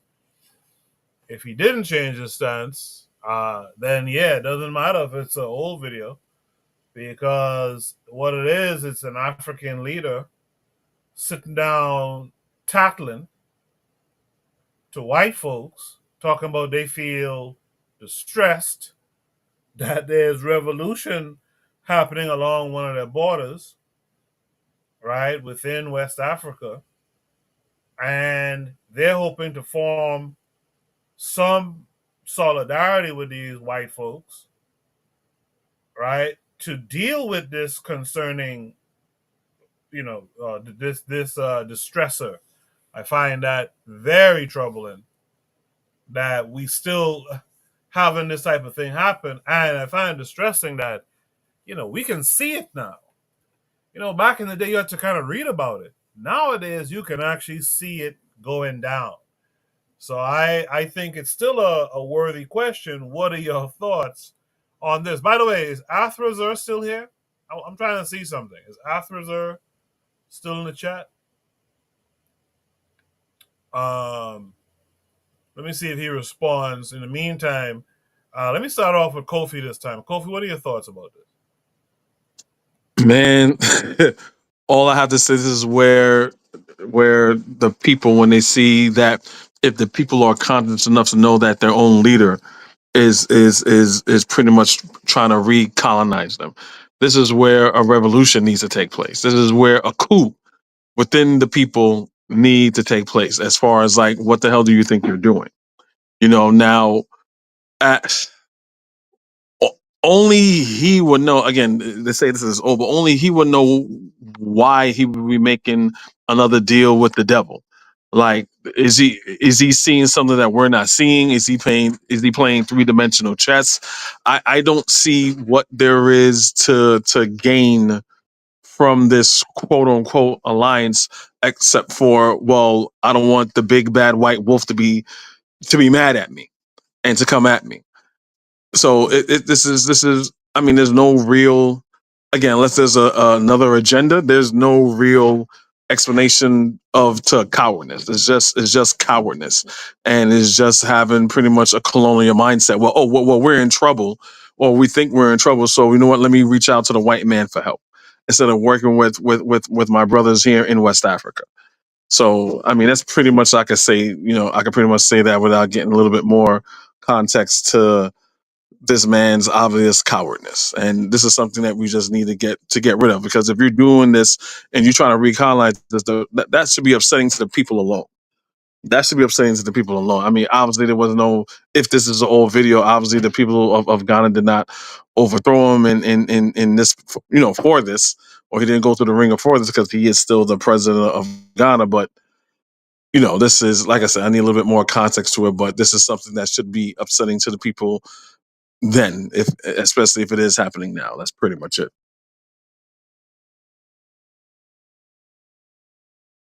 I appreciate that, Kofi. Let's hear from Black Steel next. Black Steel, Ghanaian president snitching on other Africans so as to gain favor with America. Your thoughts on this? I'm not surprised. I'm not surprised at all. A lot of these African leaders are propped up by the West to reinforce the status quo, right?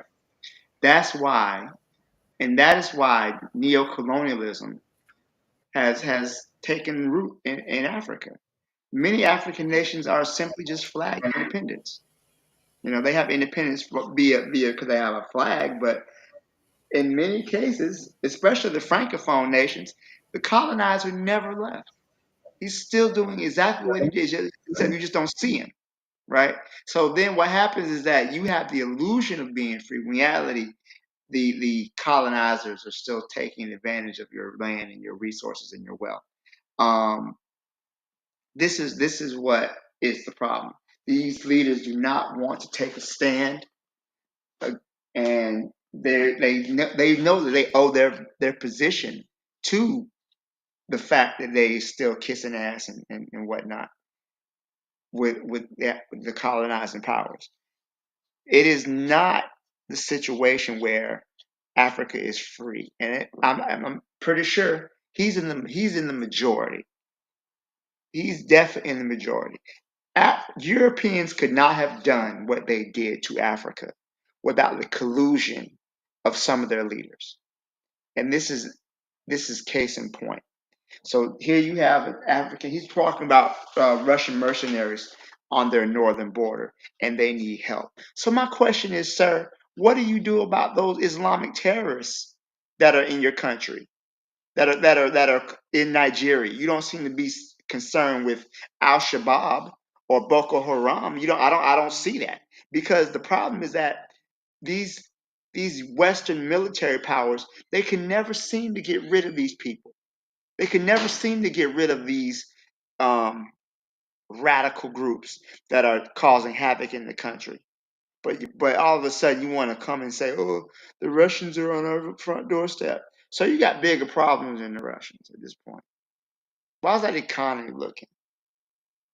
How's your hospital looking? These are the questions you need to worry about.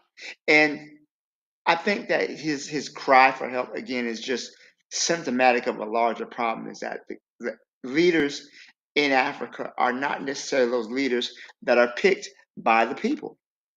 Look at what happened in Nigeria. I believe there was a recent discovery that he is an active CIA asset, not past tense, present tense. So it's just a lot of foolery and messery that I see. I think that a lot of these leaders know that the minute they lose support, look at what happened with Mbotu in the Congo. The minute Congo was no longer important to the Western powers, they abandoned it, and they got rid of him as quickly as they did. So I'll go ahead and I'll leave it there. Thank you.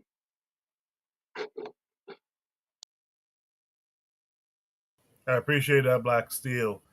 In the chat, Cheryl says the Ghanaian president has the same problem as most of our people globally. She says, hold on a second. She says, but also sometimes pay attention to nonverbal cues. There's a feeling that the U.S. in some way has threatened President Addo with some physical force somehow on the people of Ghana. So you guys, as you respond going forward, you guys let me know if you feel like that's something you've picked up on as well. And she finishes that thought by saying, which is what America is notorious for doing. Yo, can I push back on what Black Steel said real quick? All right, let me just finish this and I'll let you Oh, go. my fault. My fault. She says just speculation. She goes on to say President Addo has, my computer's moving slow, has a colonized mind and makes him scared about what Massa gonna do. He might as well be a slave on a European plantation. Lastly, she says Christianity and Islam makes black people docile. Case in point, I'm going to touch on something I saw here in a second when I asked if After was still here or not. Kofi, go ahead and respond to Black Steel, and then I'll get the other two gentlemen to speak. Yeah, no, that's real quick. When Black Steel says something, I don't think he meant that literally or how I took it. So when you said the reason why some of these African countries are in the situation that they're in is not is not due to them just being in that situation. There's a real historical reason why they're in that situation. We're talking about nations that hasn't ruled themselves in generations. So it's not like the Jews or other people that something that a little genocide has happened or displacement or anything like that. We're talking about generations and generations of no leadership, of colonial leadership. Now you say, okay, here you go. You have to take care of yourselves now. You know what I'm saying? Away from colonialism. That's why we have a lot of West Africans. When okay, now it's time for you to develop your own country, your own nation, and your own government. You got these Negroes wearing powdered wigs, like Europeans. Like the fuck are you doing? Because they don't know anything else. They don't know anything else. So it's not like they just find themselves in that situation. Again, it's not like if it happened a generation ago, all they gotta do is go to the elders and say, all right, what to do now? But those elders are gone. We simply don't know how to govern ourselves. I think Africa needs to go back to its roots of democracy and not really look up towards the West as well. The system that they have works. Yeah, yes, that same system undermines you. So you can't use that same system. That's all I wanted. That's all I wanted to say when it comes to why you find Africans in this situation. It's generations and generations removed from our normal way of governing. That's it. Appreciate that. Black Steel, you want to comment to that? No, yeah, you know what? He's right. I don't think didn't mean to imply that it wasn't that, but also too, a lot of it, it is generations of that, but also you have a lot of collusion within the leadership. A lot of times those leaders that would not that resisted were killed, and they were replaced with people who would be more willing to collaborate. So I think that's also a factor as well. Appreciate that, Black Steel. Let me hear from Anthony next. Anthony, Ghanaian president snitching on other Africans so as to gain favor with America. Your thoughts on this? By the way, Provide Triggers for Evolution mentions that Nana Akufo-Addo just ended his second term in office. John Mahama is the newly elected president. So just pointing that out. But also, you'll see from some of the comments that a lot of people see Addo as a criminal, stealing over $1 billion from Ghanaians, etc. Some people are saying he's a good man. It's better to be on the right side of history, whatever the fuck that means. Someone say, how is it snitching when it's public knowledge? I mean, the Western intelligence community already knows about it, etc. So, with that said, Anthony, what are your thoughts on it? Yeah, because I was thinking it. I was just saying to myself, I say, hey, he's not the president no more. I thought about this myself that Muhammad was president again. Muhammad had been around, had came around after Jerry Rollins. When Jerry Rollins had finally had left office, man. So yeah, but but about man, see this brother, you have to go back to colonialism, for a minute. In the early 1900s, you go back to the end of the Asante Kingdom. I mean, like around, I think it was around like 1906 or something. 1906, the early 1900s, 1910, 1906, whatever. The Asante Kingdom in what is now Ghana was one of the last, powerful great kingdoms in West Africa to fall. And it was like in 1900 something, 1905, something like that. Where Queen Yasetwa had fought the British. Okay, in colonialism, after that war, the British were clever and they set up a lot of families like some Asante families, different families from the different ethnic groups in what they call the Gold Coast. Okay, and I was doing some study on this. Let's see, Nana Akufo-Addo, his family, I found that his family, they were one of those families, one of those like elite families in Ghana. Also, that the coup in 1966 that overthrew Sajifo Kwame Nkrumah, his family was part of that. No, they were part. One of the officers was a part of that coup. So they had always been kind of like the British colonial puppets. In that area right there, they had always been working in the interest for themselves and in the interest for the British. For the British who were the colonial rulers of the Gold Coast at that time. So I mean, they are, and even now, indirectly now, they might not. The British don't talk. You don't hear the British talking that much. They not like the French who gonna say, well, we gonna have this thing called France Afrique. To let them know, the relationship between France and Africa. Well, the British, they most subtle like that. Dr. Clark said the British will cut your throat with a clean knife. With others will cut your throat with a bloody knife, with a nasty knife. So they kind of stay in the background. But the British are just as big as colonialists, as the French and the Americans and all them other Europeans and everybody else is. They just as bad. They just do it undercover. But I'm saying he has always been there. He's the kind of guy who will say a couple of good things, and then but you will say, well, he said this here, like when when Macron that came there, and he was telling Macron, hey, look, I ain't got time for this shit, man. We don't want to hear this bullshit. Well, that was just the British and they beef with the French. Which one of us gonna be the big dog in West Africa? So he was fighting on behalf of his master then. But he's always been a coon, one of those coonish leaders. Like I say, he'll say one or two good things, and he'll give gestures like this. It's the reason why. Remember when George Floyd, when the police murdered George Floyd, and you came around, you seen white folks in Congress kneeling down. What they was wearing? Kente cloth. You know what I'm saying? Kente cloth. Well, you know what? He been in their ass pocket for a long time. Somebody told him, hey man, hey, look here, this year of return thing and black people going back to Africa and all this here, and then with the George Floyd thing and all this stuff. Hey, well look, let's put on some kente cloth, man, to show, our relationship, our respect for this and that. You know what I'm saying? I mean, they real smart, man. They real cunning and tricky.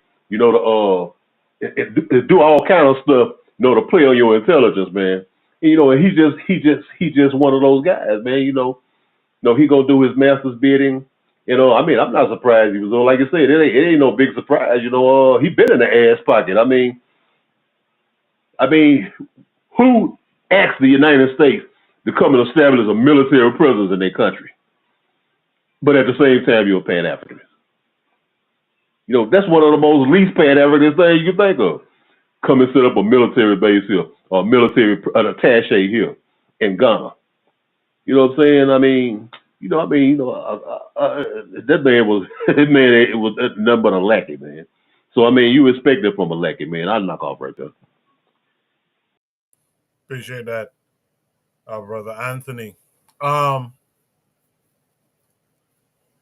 think it's interesting that Cheryl has pinpointed in her estimation, it's about this guy being a Christian and it being the major problem, the Abrahamic religion being the major issue with most black folks. I want to touch on that in a second, but first let me hear from Buana on this. Buana, what are your thoughts on everything you've heard and read? Yes, yes, yes. So I'm glad that Anthony made that correction because I don't think that Ado is the president anymore. He was replaced.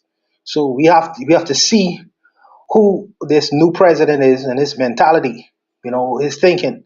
And it will probably be more the same, probably. But what I would say is, me personally, on a superficial level, just on the face of it, I would never trust an African president with a British accent. That's superficial, right? That's superficial, right?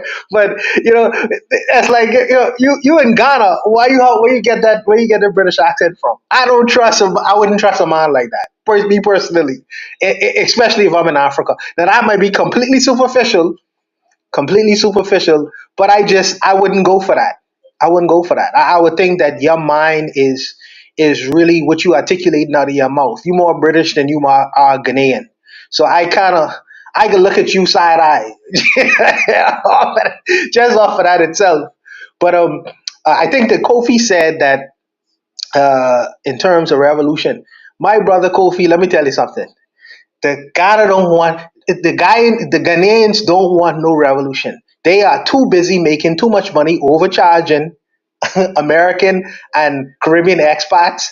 Well, with the land, they buy it off that land in Ghana. They too busy overcharging the American and Caribbean expats over that land. So they don't want no static. They cool. They don't want no revolution. They making too much money right now. But yeah, when you hear conversations like this, right? You would think that many of the people who has elected this man has the same mindset. And what I have discovered is the people on the ground, if you talk to the regular Ghanaian citizen, there will be some people who support Ado, but there'll be many other people who call him an Uncle Tom. And I think that sometimes these people represent their nations, but they don't represent the hearts and minds and the thoughts of the people on the ground in these places. And that's unfortunate. Tinubu is another person from Nigeria who is a big Western supporter, in particular France. Some people, some Nigerians still fall along with Tinubu. Some Nigerians consider Tinubu a common criminal. And really and truly, they're not off base with that because there are many people who would suggest that Tinubu was a drug dealer in Chicago, became the Nigerian president. He used to be in Chicago and a former dope dealer, dope peddler. At least an accountant for dope peddlers. So it's you have to be very careful because sometimes the president or some of these leaders don't necessarily represent the mind of the people themselves. You know who I would say represents the mind of the people? If you listen to Ibrahim Traore, and I have listened to many people from Burkina Faso on the internet, and let me tell you something. They say people like these guys are clowns. Ado and Tenebu, they could talk all they want. These are nations that border um, this is some of the Sahelian nation states. They could say, "Oh, we need the West to come in and help with terrorism." All they want. I am telling you, the people from Burkina Faso, the land of upright men, these people don't care nothing. Traore has shown them the way, and they drinking his Kool-Aid, and they have become very revolutionary in their thinking. Just listen to the typical person from Burkina Faso or any of these Sahelian states. They have drunk that revolutionary Kool-Aid. They don't business with what these clowns running on about.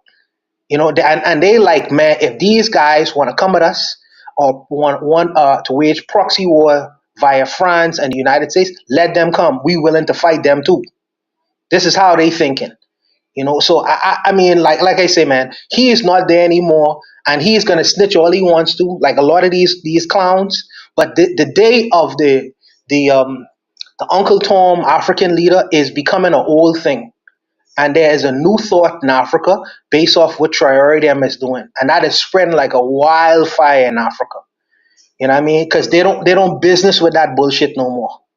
They don't business with that. So this is they're gonna take their last breath because they're not gonna live comfortably in Africa, reaping millions of dollars like like Mobutu them, and then retire or die somewhere else, somewhere in the south of France and stuff. You're not gonna have a comfortable time as an African leader if you piss on your people and think that you could just retire wealthy in some European country. The days of that is gone. That's gone. But I'll leave it there. Thank you for that, Buana. Interestingly enough, Trigger Happy, a Ghanaian, says that most overwhelming do not like Addo on the ground. So he's not particularly liked, it seems, in Ghana. Are we getting that direct here? So to go back to this idea that Cheryl had, I like something that she said. She said, and this is a continuation of her thought, I believe. Cheryl, clarify if I'm assuming wrong. She said there's nothing stopping Africans right now from making European heads roll. Right now.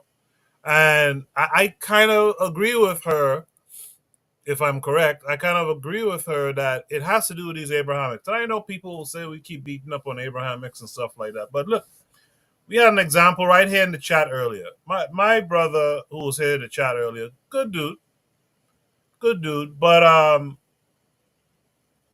fighting for Christianity. I mean, fighting for to the point where, Trigger Happy was engaging that conversation, and when Trigger was pushing the idea that no man, we got to get back to our African selves, our African spirituality, outlook, etc.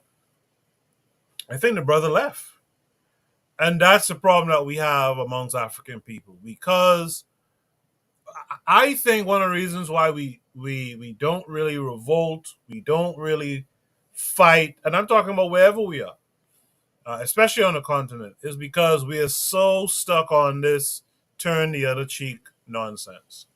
And that's something I would hope in 100 years we would have gotten rid of out of our people, man. That's just my thought. Is there any last thoughts on this prompt here? All right, we're making good time. Let's go to Shooter Breeze topic number 4 then. Shooter Breeze topic number 4. For fuck's sake. Shooter Breeze topic number 4 says the problem of African leadership. This is going to take us to African Stream. Also on Twitter. Let me share it with you guys. Let me make sure it's working. Yes, indeed. So African Stream says fallacies of African heads of state. We've all heard them talk. Charming words, excellent cadence, captivating delivery, sometimes British accents. But they do have anything. But do they have anything to offer us beyond fiery speeches? Well, it turns out that the only thing they have to bring to the table is neocolonialism. Do you agree with us, or did we miss the mark? We're going to watch this video, and then we will comment. Nowadays, we hear some great speeches from African leaders who finally seem ready to stand up to the West and defend Africa's interests. And more recently, it seems like prominent African leaders are even making statements about African unity. But wait, we shouldn't get too carried away. What leaders say and do can be two different things. As these next 3 examples will show you what I mean. First up, we have Ghanaian President Nana Akufo-Addo. What? You may wonder how he's on my list if he says things like this. It is time to acknowledge openly that much of Europe and the United States have been built from the vast wealth harvested from the sweat, tears, blood, and horrors of the transatlantic slave trade and the centuries of colonial exploitation. Well, it turns out he says lots of things. Like, remember when he used to go on and on about Ghana beyond aid? So what that's all Ghana beyond aid is that we need to depend on ourselves. We need to find the policies and resources that will enable us to stand on our own feet. Let's just say that promise didn't turn out so well. He also stabbed Burkina Faso and Mali in the back at the US-Africa Leaders Summit. Today, Russian mercenaries are on our northern border. Burkina Faso has now entered into an arrangement to go along with Mali in employing the Wagner forces there. To what extent we can have you as a partner in confronting these threats? Too bad Akufo-Addo doesn't have the same fear of the US military as he does for the Russians. Next on our list, we have the great William Ruto, President of Kenya. Remember this? Why are we bringing dollars in the middle of our trade? Ruto preaches de-dollarization and yet takes on more and more IMF US dollar debt. The lender's policies have increased the cost of living, led to economic hardships and mass protests. In response, police violence has become a major issue in Kenya. The Armed Conflict Location and Event Data Project reported Kenyan police used excessive force between January and September 2023, during which the toll of fatalities was up to 175. And this comes from the man who agreed to send Kenyan police to Haiti on behalf of the United States. This mission is a fundamental intervention to provide the necessary conditions for Haiti to consolidate its development and governance. Are you sure? Haitians and Kenyans would both beg to differ. Police violence doesn't seem like a necessary step towards development or unity. And last but certainly not least, we have neo-colonialist-in-chief Paul Kagame, president of Rwanda. He is known for his excellent speeches, such as this one. People have come to take it for granted that Africa is poor and therefore it must remain as such, which is not true, because Africa is actually very rich, both in terms of natural resources. But what does Kagame mean when he says Africa is rich in natural resources? Maybe you've seen something online recently about the movement to #FreeCongo, or about the genocide ongoing in the Democratic Republic of Congo. Paul Kagame is accused by many of funding and fueling the M23 rebel group responsible for mass death and destruction in Congo. It's led to the smuggling of billions of dollars worth of Congolese resources across the Rwandan side of the border. And who is profiting from war in this part of Africa, known for being one of the most resource-rich regions of the globe? Apple is benefiting. Tesla is benefiting. Microsoft is benefiting. The ruling classes of the United States and Western Europe are benefiting. Is this what Kagame meant when he said that Africa is not poor? So in the end, things are not all what they seem. People say one thing, but their policies point to something else. But don't despair. All across this continent, I feel the African mass what true leadership looks like. They are joining organizations and coming together to fight for an Africa that is unified and liberated from imperialism and capitalism. And you can be a part of it too.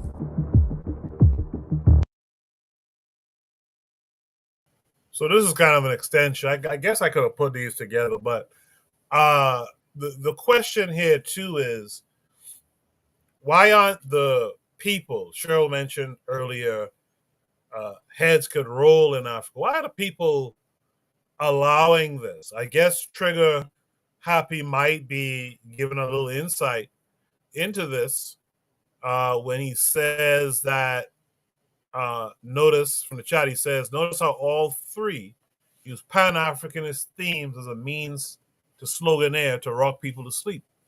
They try to hide the actual agendas, but it always bubbles up. So is there, I guess, an extension of this prompt? I'm going to keep the prompt as it is, of course, but I guess an extension of it is the problem, do we have a problem with Pan-Africanism as it's been stated and practiced, where folks can use it, this so-called African leadership can use it to lull the people to sleep? So I'll pose it in that way. But again, should read something before says the problem of African leadership. So keep that in mind what I just asked as you guys answer. I guess we lost Kofi for the time being. I'm going to start with Buana on this one. Buana, what say you? No, it absolutely has been weaponized. The themes of Pan-Africanism, when people hear these themes, the people get giddy, because the African leaders know and understand that they could unify the people to sleep, as Trigger Happy would have said, into thinking that, well, it's a black situation that we need to galvanize our economy against these so-called Western. You know who's infamous for doing that? Robert Mugabe. He is guilty of that. Guilty of that. You know, having these ideas or themes of either Pan Africanism or Africanism itself. But when you look at the society, you see the abuses of some of these so called leaders or oligarchs, their friends, family, and lovers, and how they abuse the resources of the economy for frivolous means. I think that Mugabe had $1 million wedding, multi-million-dollar wedding, all the while the Zimbabwean people were suffering and starving and going through all kind of situations in Zimbabwe. So the whole idea of this Africanism or Pan Africanism is used as a weapon and a tool. But what I always say with leaders or anyone, don't necessarily watch what they say, watch what they actually in fact do, and the people on the ground. Because if you think about it, Coco, and our governments used to do the same thing as us in this nation as well. They used to play roots and sounder, to get them elected into office. And then when they get elected into office, they kept the money among themselves, or they created these oligarchs, basically white folks in blackface, in blackface. They did this. They pulled the same kind of trick, on the people in these parts of the world as well. So the people they understand what the rules is.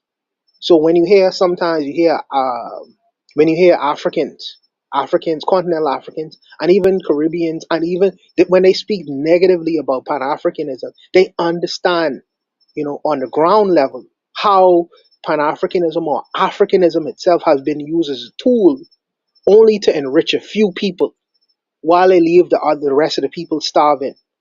So now they talk badly about these ideas because they see that it's not been effective in the lives of the common man and everyday people.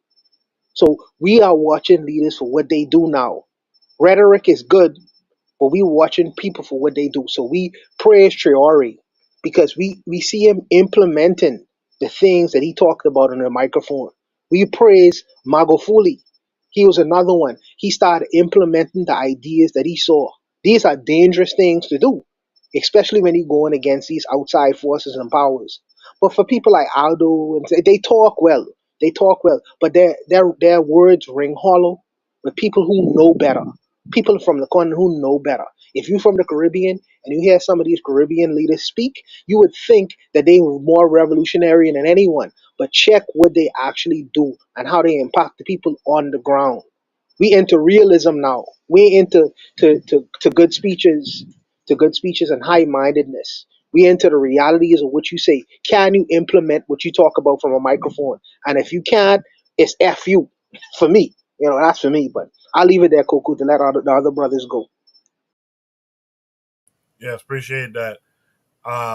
Something Buana was saying reminded me. I don't know if Buana would remember this, but there was a senator. She went on to do a lot of things. She was a lawyer. Her name was Janet. Well, she's still alive. She's Yeah, Janet Boswick. Yeah. Janet Boswick. Yeah. Janet Boswick. I remember as a youth, Janet Boswick said, our Prime Minister, Sir Lyndon Oscar Pinland, by that time people was kind of fed up with Pinland too. She was like, he's in the Bible. This is at a convention. He was written about in the Bible. People ate that up. And she said in the Bible it says Lo, L-O. That's for Lyndon Oscar. I'm like, what the fuck are you talking about? As a youth, but there was a... She said that shit, Coco? Wow. Yeah, go back in the records. You'll see. She said Pinland was written about in the Bible when the Bible says Lo, L-O. That's Lyndon Oscar. And people ate that up. That shows you we got a lot of work to do because we could be taken for just silly stuff could get us, boy. But anyway, Anthony, what say you?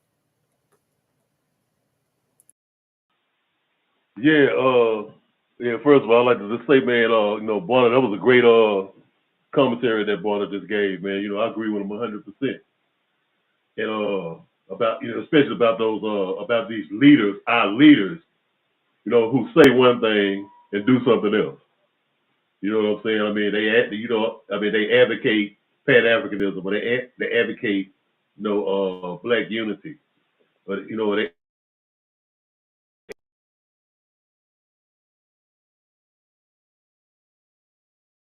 whenever they do their thing. Damn, this damn phone gone. Whatever we want to, those leaders want to espouse. But you know, but whenever they get what they want, you know, it's another story. But I think, okay, the part I wanted to address was what Koku was saying about why do the people put up with it, and like the brother Kobe was saying, or why the heads don't roll. It's because think it like this here. I'll put it this way. Okay, in America, okay, if you a brother or a sister who speak out, you know, like Brother Malcolm spoke out. Great speeches. He got shot. He got murdered. You know, even Medgar Evers spoke out. He got murdered. You know, Fred Hampton spoke out. He got murdered. You know, all of these brothers and sisters who spoke out in behalf of our people. You know, they got murdered. You know, but the government will put it like in a way where, well, you know, we went to the house and, you know, we had a search warrant or this or that, and you know, one of them shot the gun and got killed. Okay, that's one reality. Okay, that's what happens here. That's what happened here. You know, the government always has some kind of little response for why it happened, that it wasn't really their fault.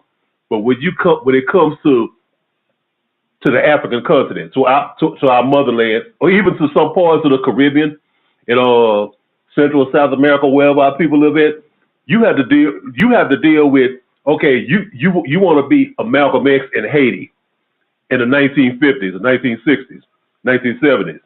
Guess what happened to you? One day, them black ass dudes with them wide brim straw hats and them blue denim uniforms called the Tonto Macoots will come and knock at your door. And your neighbors will say, man, we ain't seen him in 2 weeks. You know what I'm saying? You're going to be somewhere thrown over in a ditch or in a graveyard somewhere dead. Well, you know, well, guess what happened when, what's his name? The president, Nasingbe, who was the president of Togo from the 60s for about 35 years. Well, when the people finally said, man, we got enough of this bullshit, you know what I'm saying? The hell with Nasingbe, you know, no, we want freedom. Well, what happened? The Togolese army went out there and shot about 400-500 people. You know what I'm saying? Bring it up to date with Ruto in Kenya. Now, he posed as a Pan-Africanist, talking about going over here, black people helping black people, talking about going over there to help restore order to our people in Haiti. You know what I'm saying? But goddamn, he sent his soldiers out and killed his own goddamn people. They was out there shooting the shit out of Kenyans.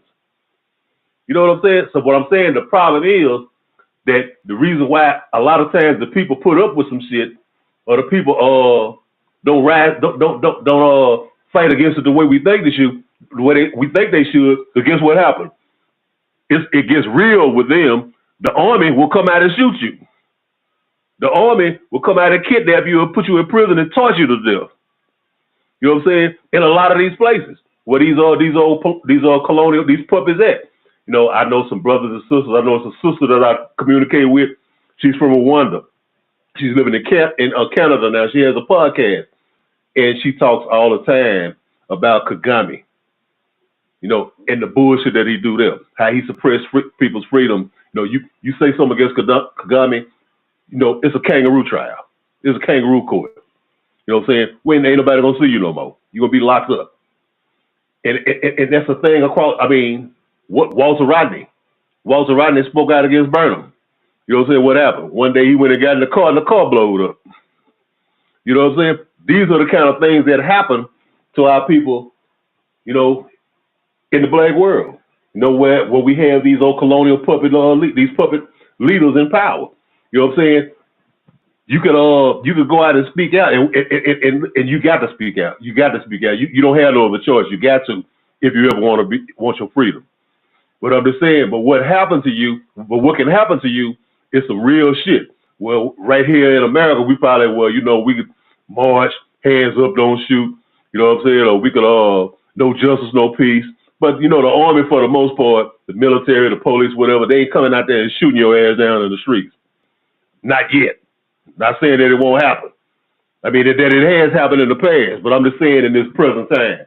But see, in this present time on the continent, in Africa, in other parts of the black world, guess what? You making a stance about freedom, about real shit, about liberation, might get your ass killed. Now, I'm not saying don't do it, but I'm just saying that's what they have to face, and that's what I'm saying when we ask the question why they don't go harder, you know, for the cause, is because you know what?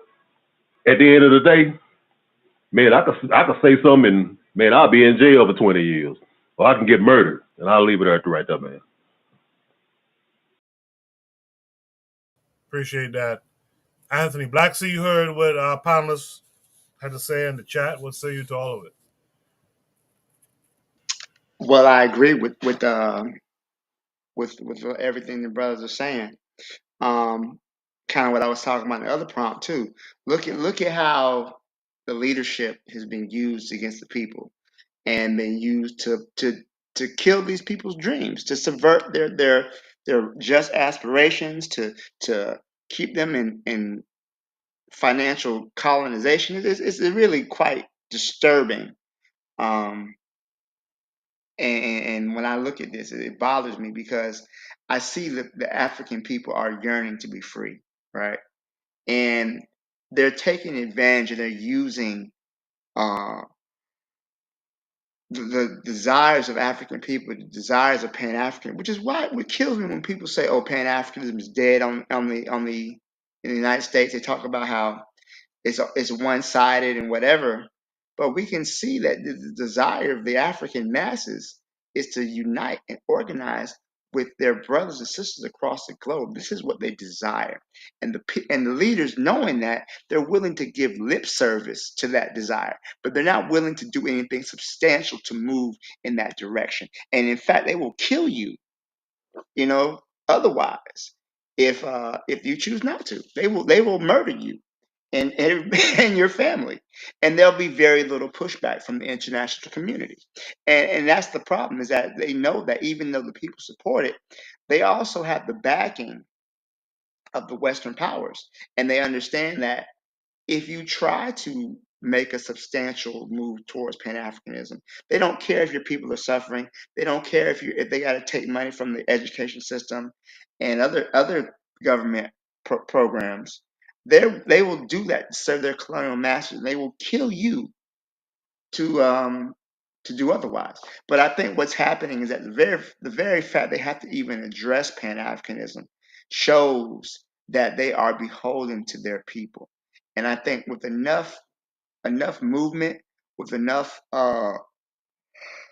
enough friction and enough agitation, they will be removed from power, and you're going to have another situation like Traore in Burkina Faso. I think that that's going to be the ultimate fate. You're either going to get with the program, you're going to work with the organization, or you're going to be removed. Because what's happening is that as the Western hegemony that props them up becomes weaker, they're not going to be able to have that support. And because the United States, because they have a lot of proxy nations, and because they use other nations as proxies, they're able to exert a level of control. But what happens is that it becomes a game of whack-a-mole. If so many, like right now, the Middle East is hot right now.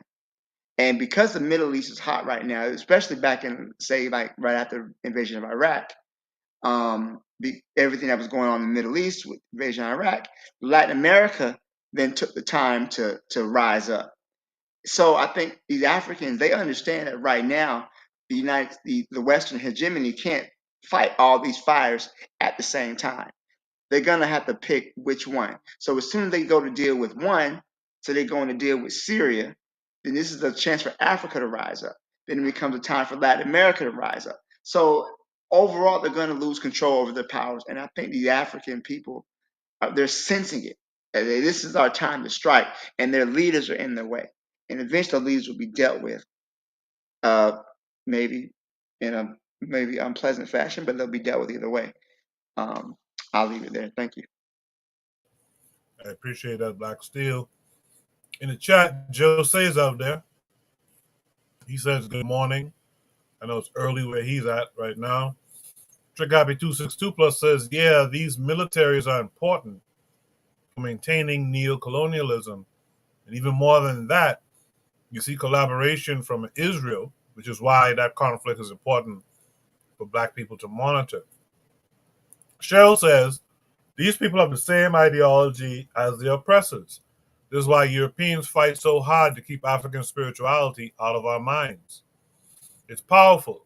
Haiti was a great example of this, and it was successful. I put up a poll a second ago, and it's a question I've heard asked several times over the years. Two people voted so far, it's 100%. But the poll asks the question of, did Haiti win in 1804? Take the totality of what Haiti did. And this is relevant to this conversation because we're talking about African leadership. But did Haiti win in 1804? I'll just ask that quickly before we go on to the last topic of the night. Anyone can answer. I'm not going to call on anyone in particular. Anyone can answer. I would say What are your there's some nuance to that, right? There's yes and no. So they won in the fact that they were no longer slaves, right? The French, the Spanish, and the British had been defeated, and they were free, right? But then at the same time, it was a successful slave revolt. But then what happened? First of all, no nation in the world would recognize them as a country. So they were basically an international pariah. Even then, even now, we don't exist in a vacuum. And we find that out the hard way. So no nation would trade with Haiti. No nation would interact with Haiti. Haiti was considered to be an international pariah. And then France came back in 1825. And they were like, yo, run me my coins or we're going to re-enslave you. So Haiti had to basically re-enslave themselves, had to pay off the debt for the war in order for France to recognize their independence. So Haiti, they won the war for their freedom, but as far as them remaining an independent nation, they're still struggling with that today. They have been punished for them daring to free themselves from the yoke of slavery for over 200 years. So yeah, I definitely think they won the battle.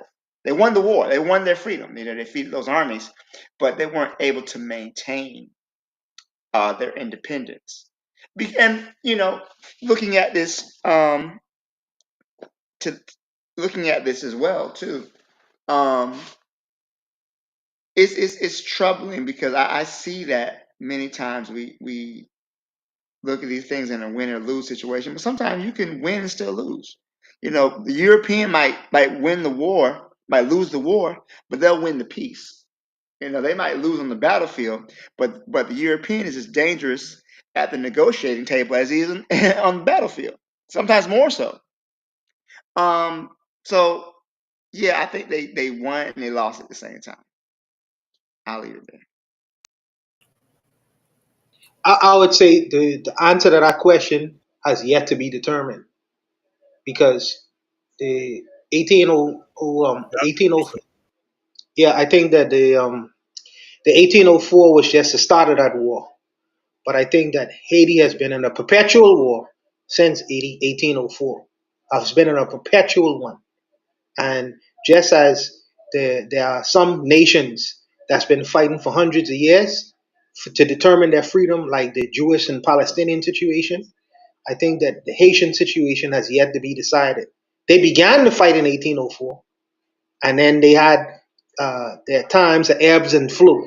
Ebbs and flow. Where you had times of freedom, then you had times of the resurgence of the same colonial powers coming back and doing the same things that they've been doing, even up to today. And the people themselves are still fighting against external and internal forces to rectify that situation. But I'll tell you this. I'll tell you this for a fact that the Haitian spirit and the Haitian people have determined that they will not be slaves, no matter what, no matter if they have to eat mud cookies. And every leader, every puppet leader that the West has decided to put as interim power or person or president, they leave that office running because the Haitian people have decided either we are going to determine our own destiny or y'all will get nothing. They have determined that from 1804, they have determined that. So any puppet leader who comes into power into Haiti, his time is marked. I gotta tell you. So that answer to that question is yet to be determined. And some people think, well, you think they've been fighting? They've been fighting for from 1804. That's a long time, but they determined to win that battle. And I think that the Haitian people and spirit, they could give the rest of the Caribbean some foresight in what it takes to gain freedom and independence. And freedom and independence sometimes is bloody. Sometimes it'll have you eating mud cookies. Sometimes it'll have you looking like the shabbiest person on the block. You know what I mean? But that's the cost of freedom. And the Americans was willing to pay that cost because they didn't always look so nice. And I think that people like to start America at 2024. No, they didn't always start looking so nice. They used to look dusty too, and broke and poor. And France used to look the same way. And all these other countries, and they was willing to fight for their freedom. And it take them a very long time, but they eventually got that. And if the Haitians are determined, they'll get that shit as well. Real independence, like Cuba, because Cuba's suffering and trying to get free as well, and wrestle their freedom away from these external powers. They don't want to have this Mickey Mouse independence that we kind of push out and pretend to be in these other Caribbean countries. They want real legitimate freedom, and they have a right to be self-determinant in this country, in their country, their own home state, or whether they stay there or they decide to go back to Africa. So that's the cost of freedom that they're going through. And I think that the answer to that question in terms of did they win has yet to be determined in my eyes. But I'll leave it there. Yeah, because a lot of people, and I can't fully disagree. A lot of people say Haiti paid reparations. The loser usually pays reparations. And my thing with that, to tie it back to this, is that a reflection of poor African leadership in Haiti? Now, Trigger Happy mentions here that Neferkari Dessalines, the YouTube content creator, had a great video that exposed that it was actually mixed race leadership that sold the country out to France. Haiti was always ready to fight. So I see Anthony chomping at the bit. Let me hear Anthony add to that. And take your time. Go ahead and add to that, Anthony. That's exactly what I was going to say, man. Okay, Black Steel is not wrong. Buana is not wrong. But I'm saying it has more context. Okay, did Haiti win? Did Haiti win? I mean, did they win? I mean, was the revolution a success or whatever? Okay, it's an ongoing process. You know what I'm saying? It's still going on, like Buana said. It's still going on. They still fighting for their freedom. But like you just said, we had to realize one thing that in 1804, when Dessalines and all of the brothers, when they had finally defeated the French on the battlefield, they were at that. Okay, the revolution got co-opted. You had those mulatto generals like Alexander Pétion, who him along with some of the other mulatto groups and probably even some brothers who probably sold out. Ain't no telling. They hashed a coup against Dessalines and they got Dessalines murdered.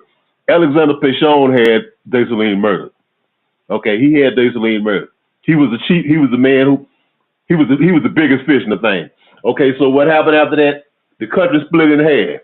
You had Henri Christophe, who had took leadership in the north. the majority of Haiti in the north, and Pétion took leadership in the south. Okay, but Pétion was biding his time. He said, "Because you know what? Eventually, we're gonna take over. We're gonna take power from Christophe too." And it happened when the other mulatto general who replaced Pétion, his name was Jean-Pierre Boyer. Boyer came in after Christophe, the revolution that kicked off against Christophe, and Christophe ended up, committing suicide. They say, whatever. Boyer took over power. Boyer, being a mulatto, and you know what Dr. Clark said about those mulattoes. They don't know. I mean, they confused about their loyalty, man.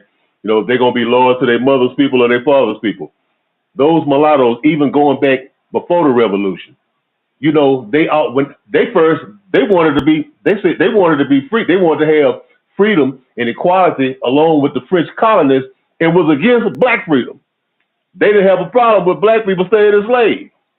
But the French and Napoleon and the French told them, no, you just a half nigga. You know what I'm saying? You still ain't none of us. You ain't white like us. So you going to be a slave just like they is. And that's when they finally joined the revolution, with the Africans and said, we need to run these French up out of here. But they always had it in their heart that we better than these Africans.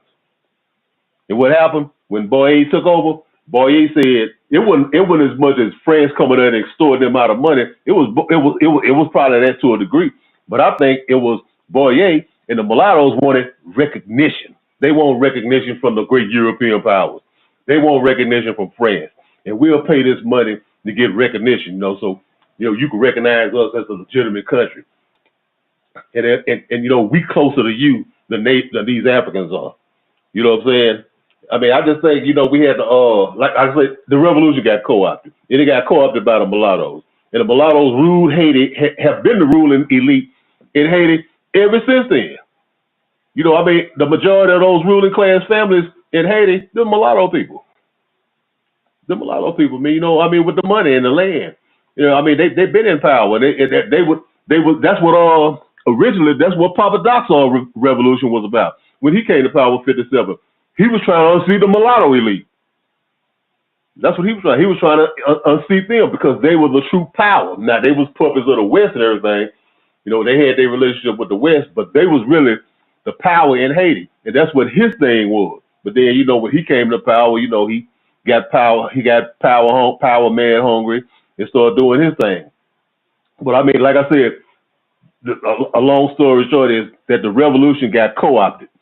It got co-opted. We didn't see the fullness of the revolution. Because I would look at it like, if Dessalines and all them Africans fought for as long and hard as they did, for 14 years, and for over 200,000 Africans dying in that struggle for the liberation of freedom, a few ships showing up in the Caribbean wasn't going to scare Dessalines and them and to say, okay, France, we'll capitulate. We'll do what y'all say. I think that they would have fought to the death. But you had Boyer and those mulatto class who said, hey, look here. Hey, we want to be recognized by you. We want to be, we'll pay the money. You come and recognize us and, we'll work like that. But, yeah, that's my take on it, though, man. It got co-opted and we didn't see the fullness of the revolution. I think the revolution, in some ways, died with Dessalines at that phase of it. But it's still an ongoing thing. It's an ongoing, you ain't gonna never, Haiti gonna always have to fight for its freedom. Just like us as black people, we always gotta fight for our freedom. Because once we get comfortable, the next thing you fighting again. But I'll leave it at that. I ain't mean to go on too long, man.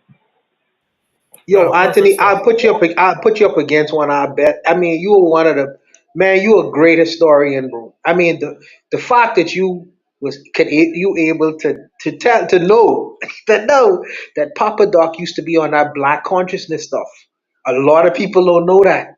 Whole lot of people don't know that, man. You one of a kind, Anthony, man. Not a lot of American brothers who I spoke to could get into detail like you have, man. Not a lot.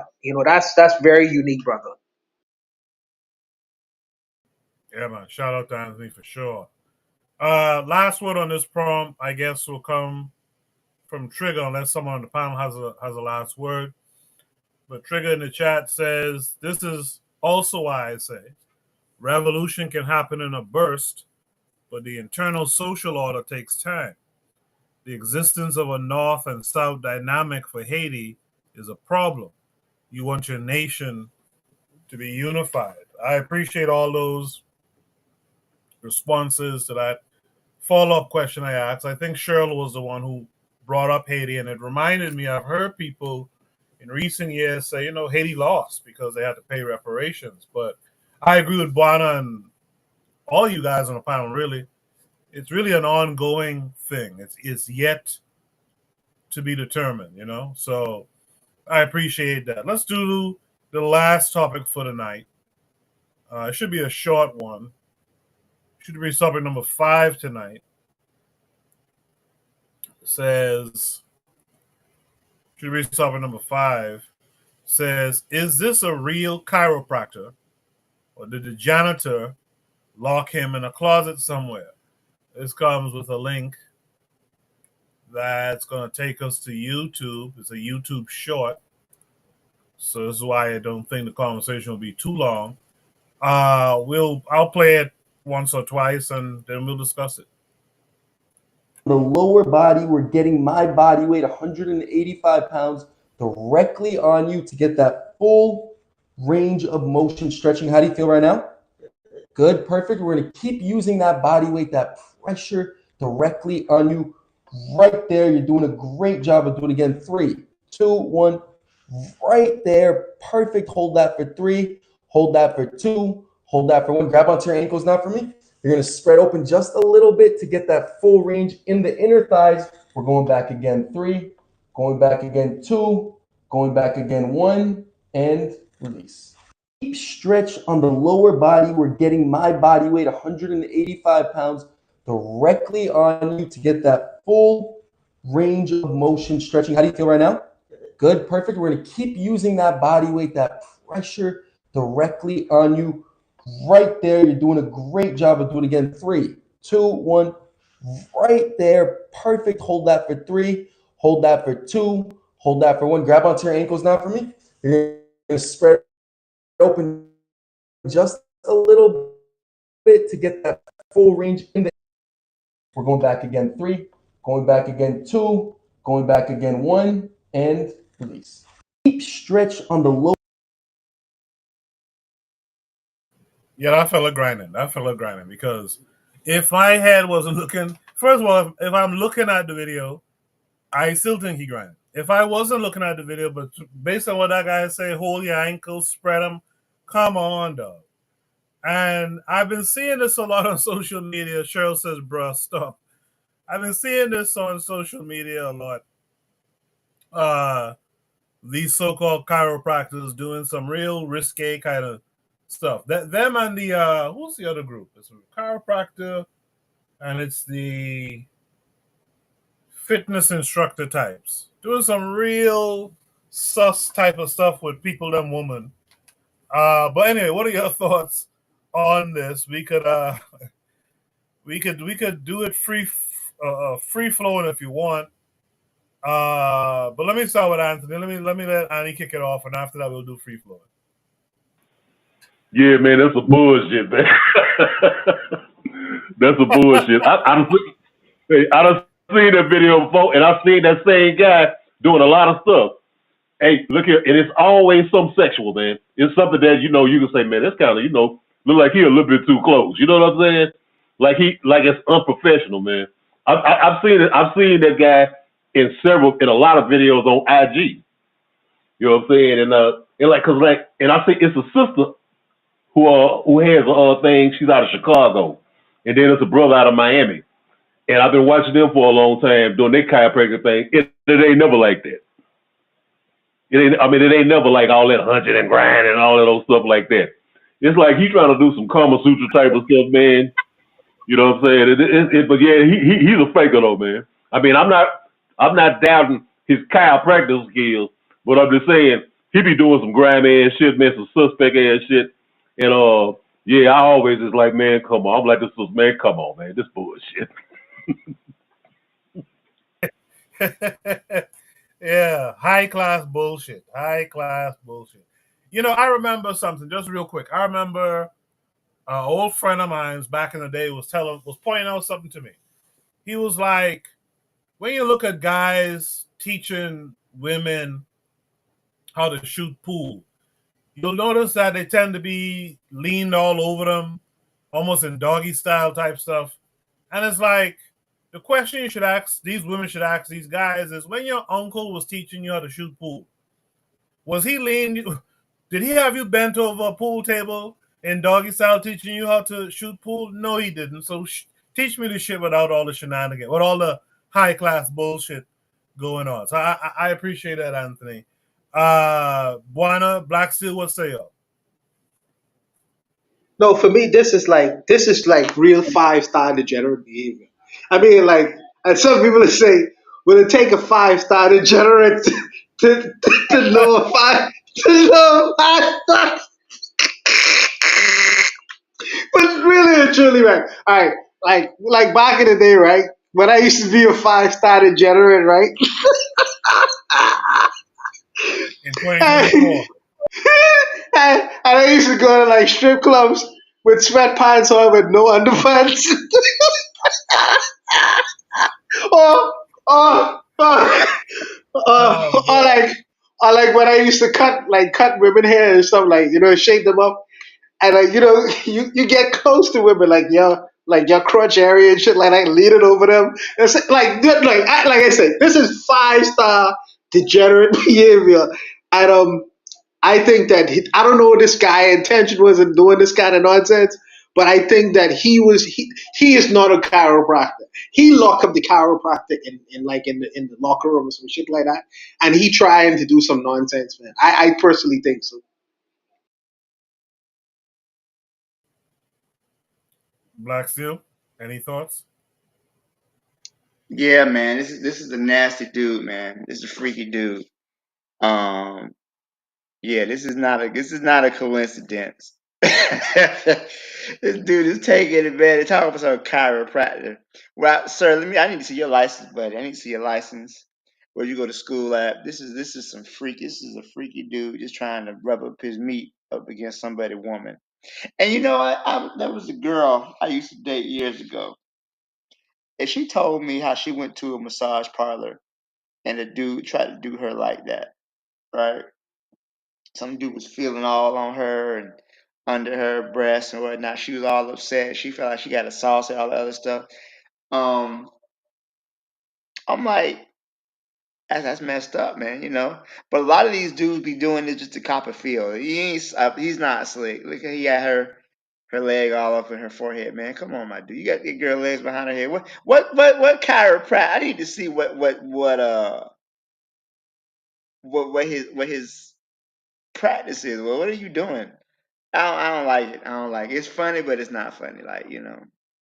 Just Yeah, I'm like, where's the protest? yeah, like Yeah, no protest, man. You just land. I don't see a black chick yeah, unless she into it. Unless she into it, do it. Listen, man, she cheating. She cheating. Bottom line, I would consider this cheating. You cheating basically, cause ain't nowhere in the world nobody got your cheeks all up on that man meat like that. No, nah, you cheating. Go ahead, y'all go ahead and just be together at this point. Bye. Black steelers cheating. You drop your chick if she's doing some Nah, weird man, stuff. get out there.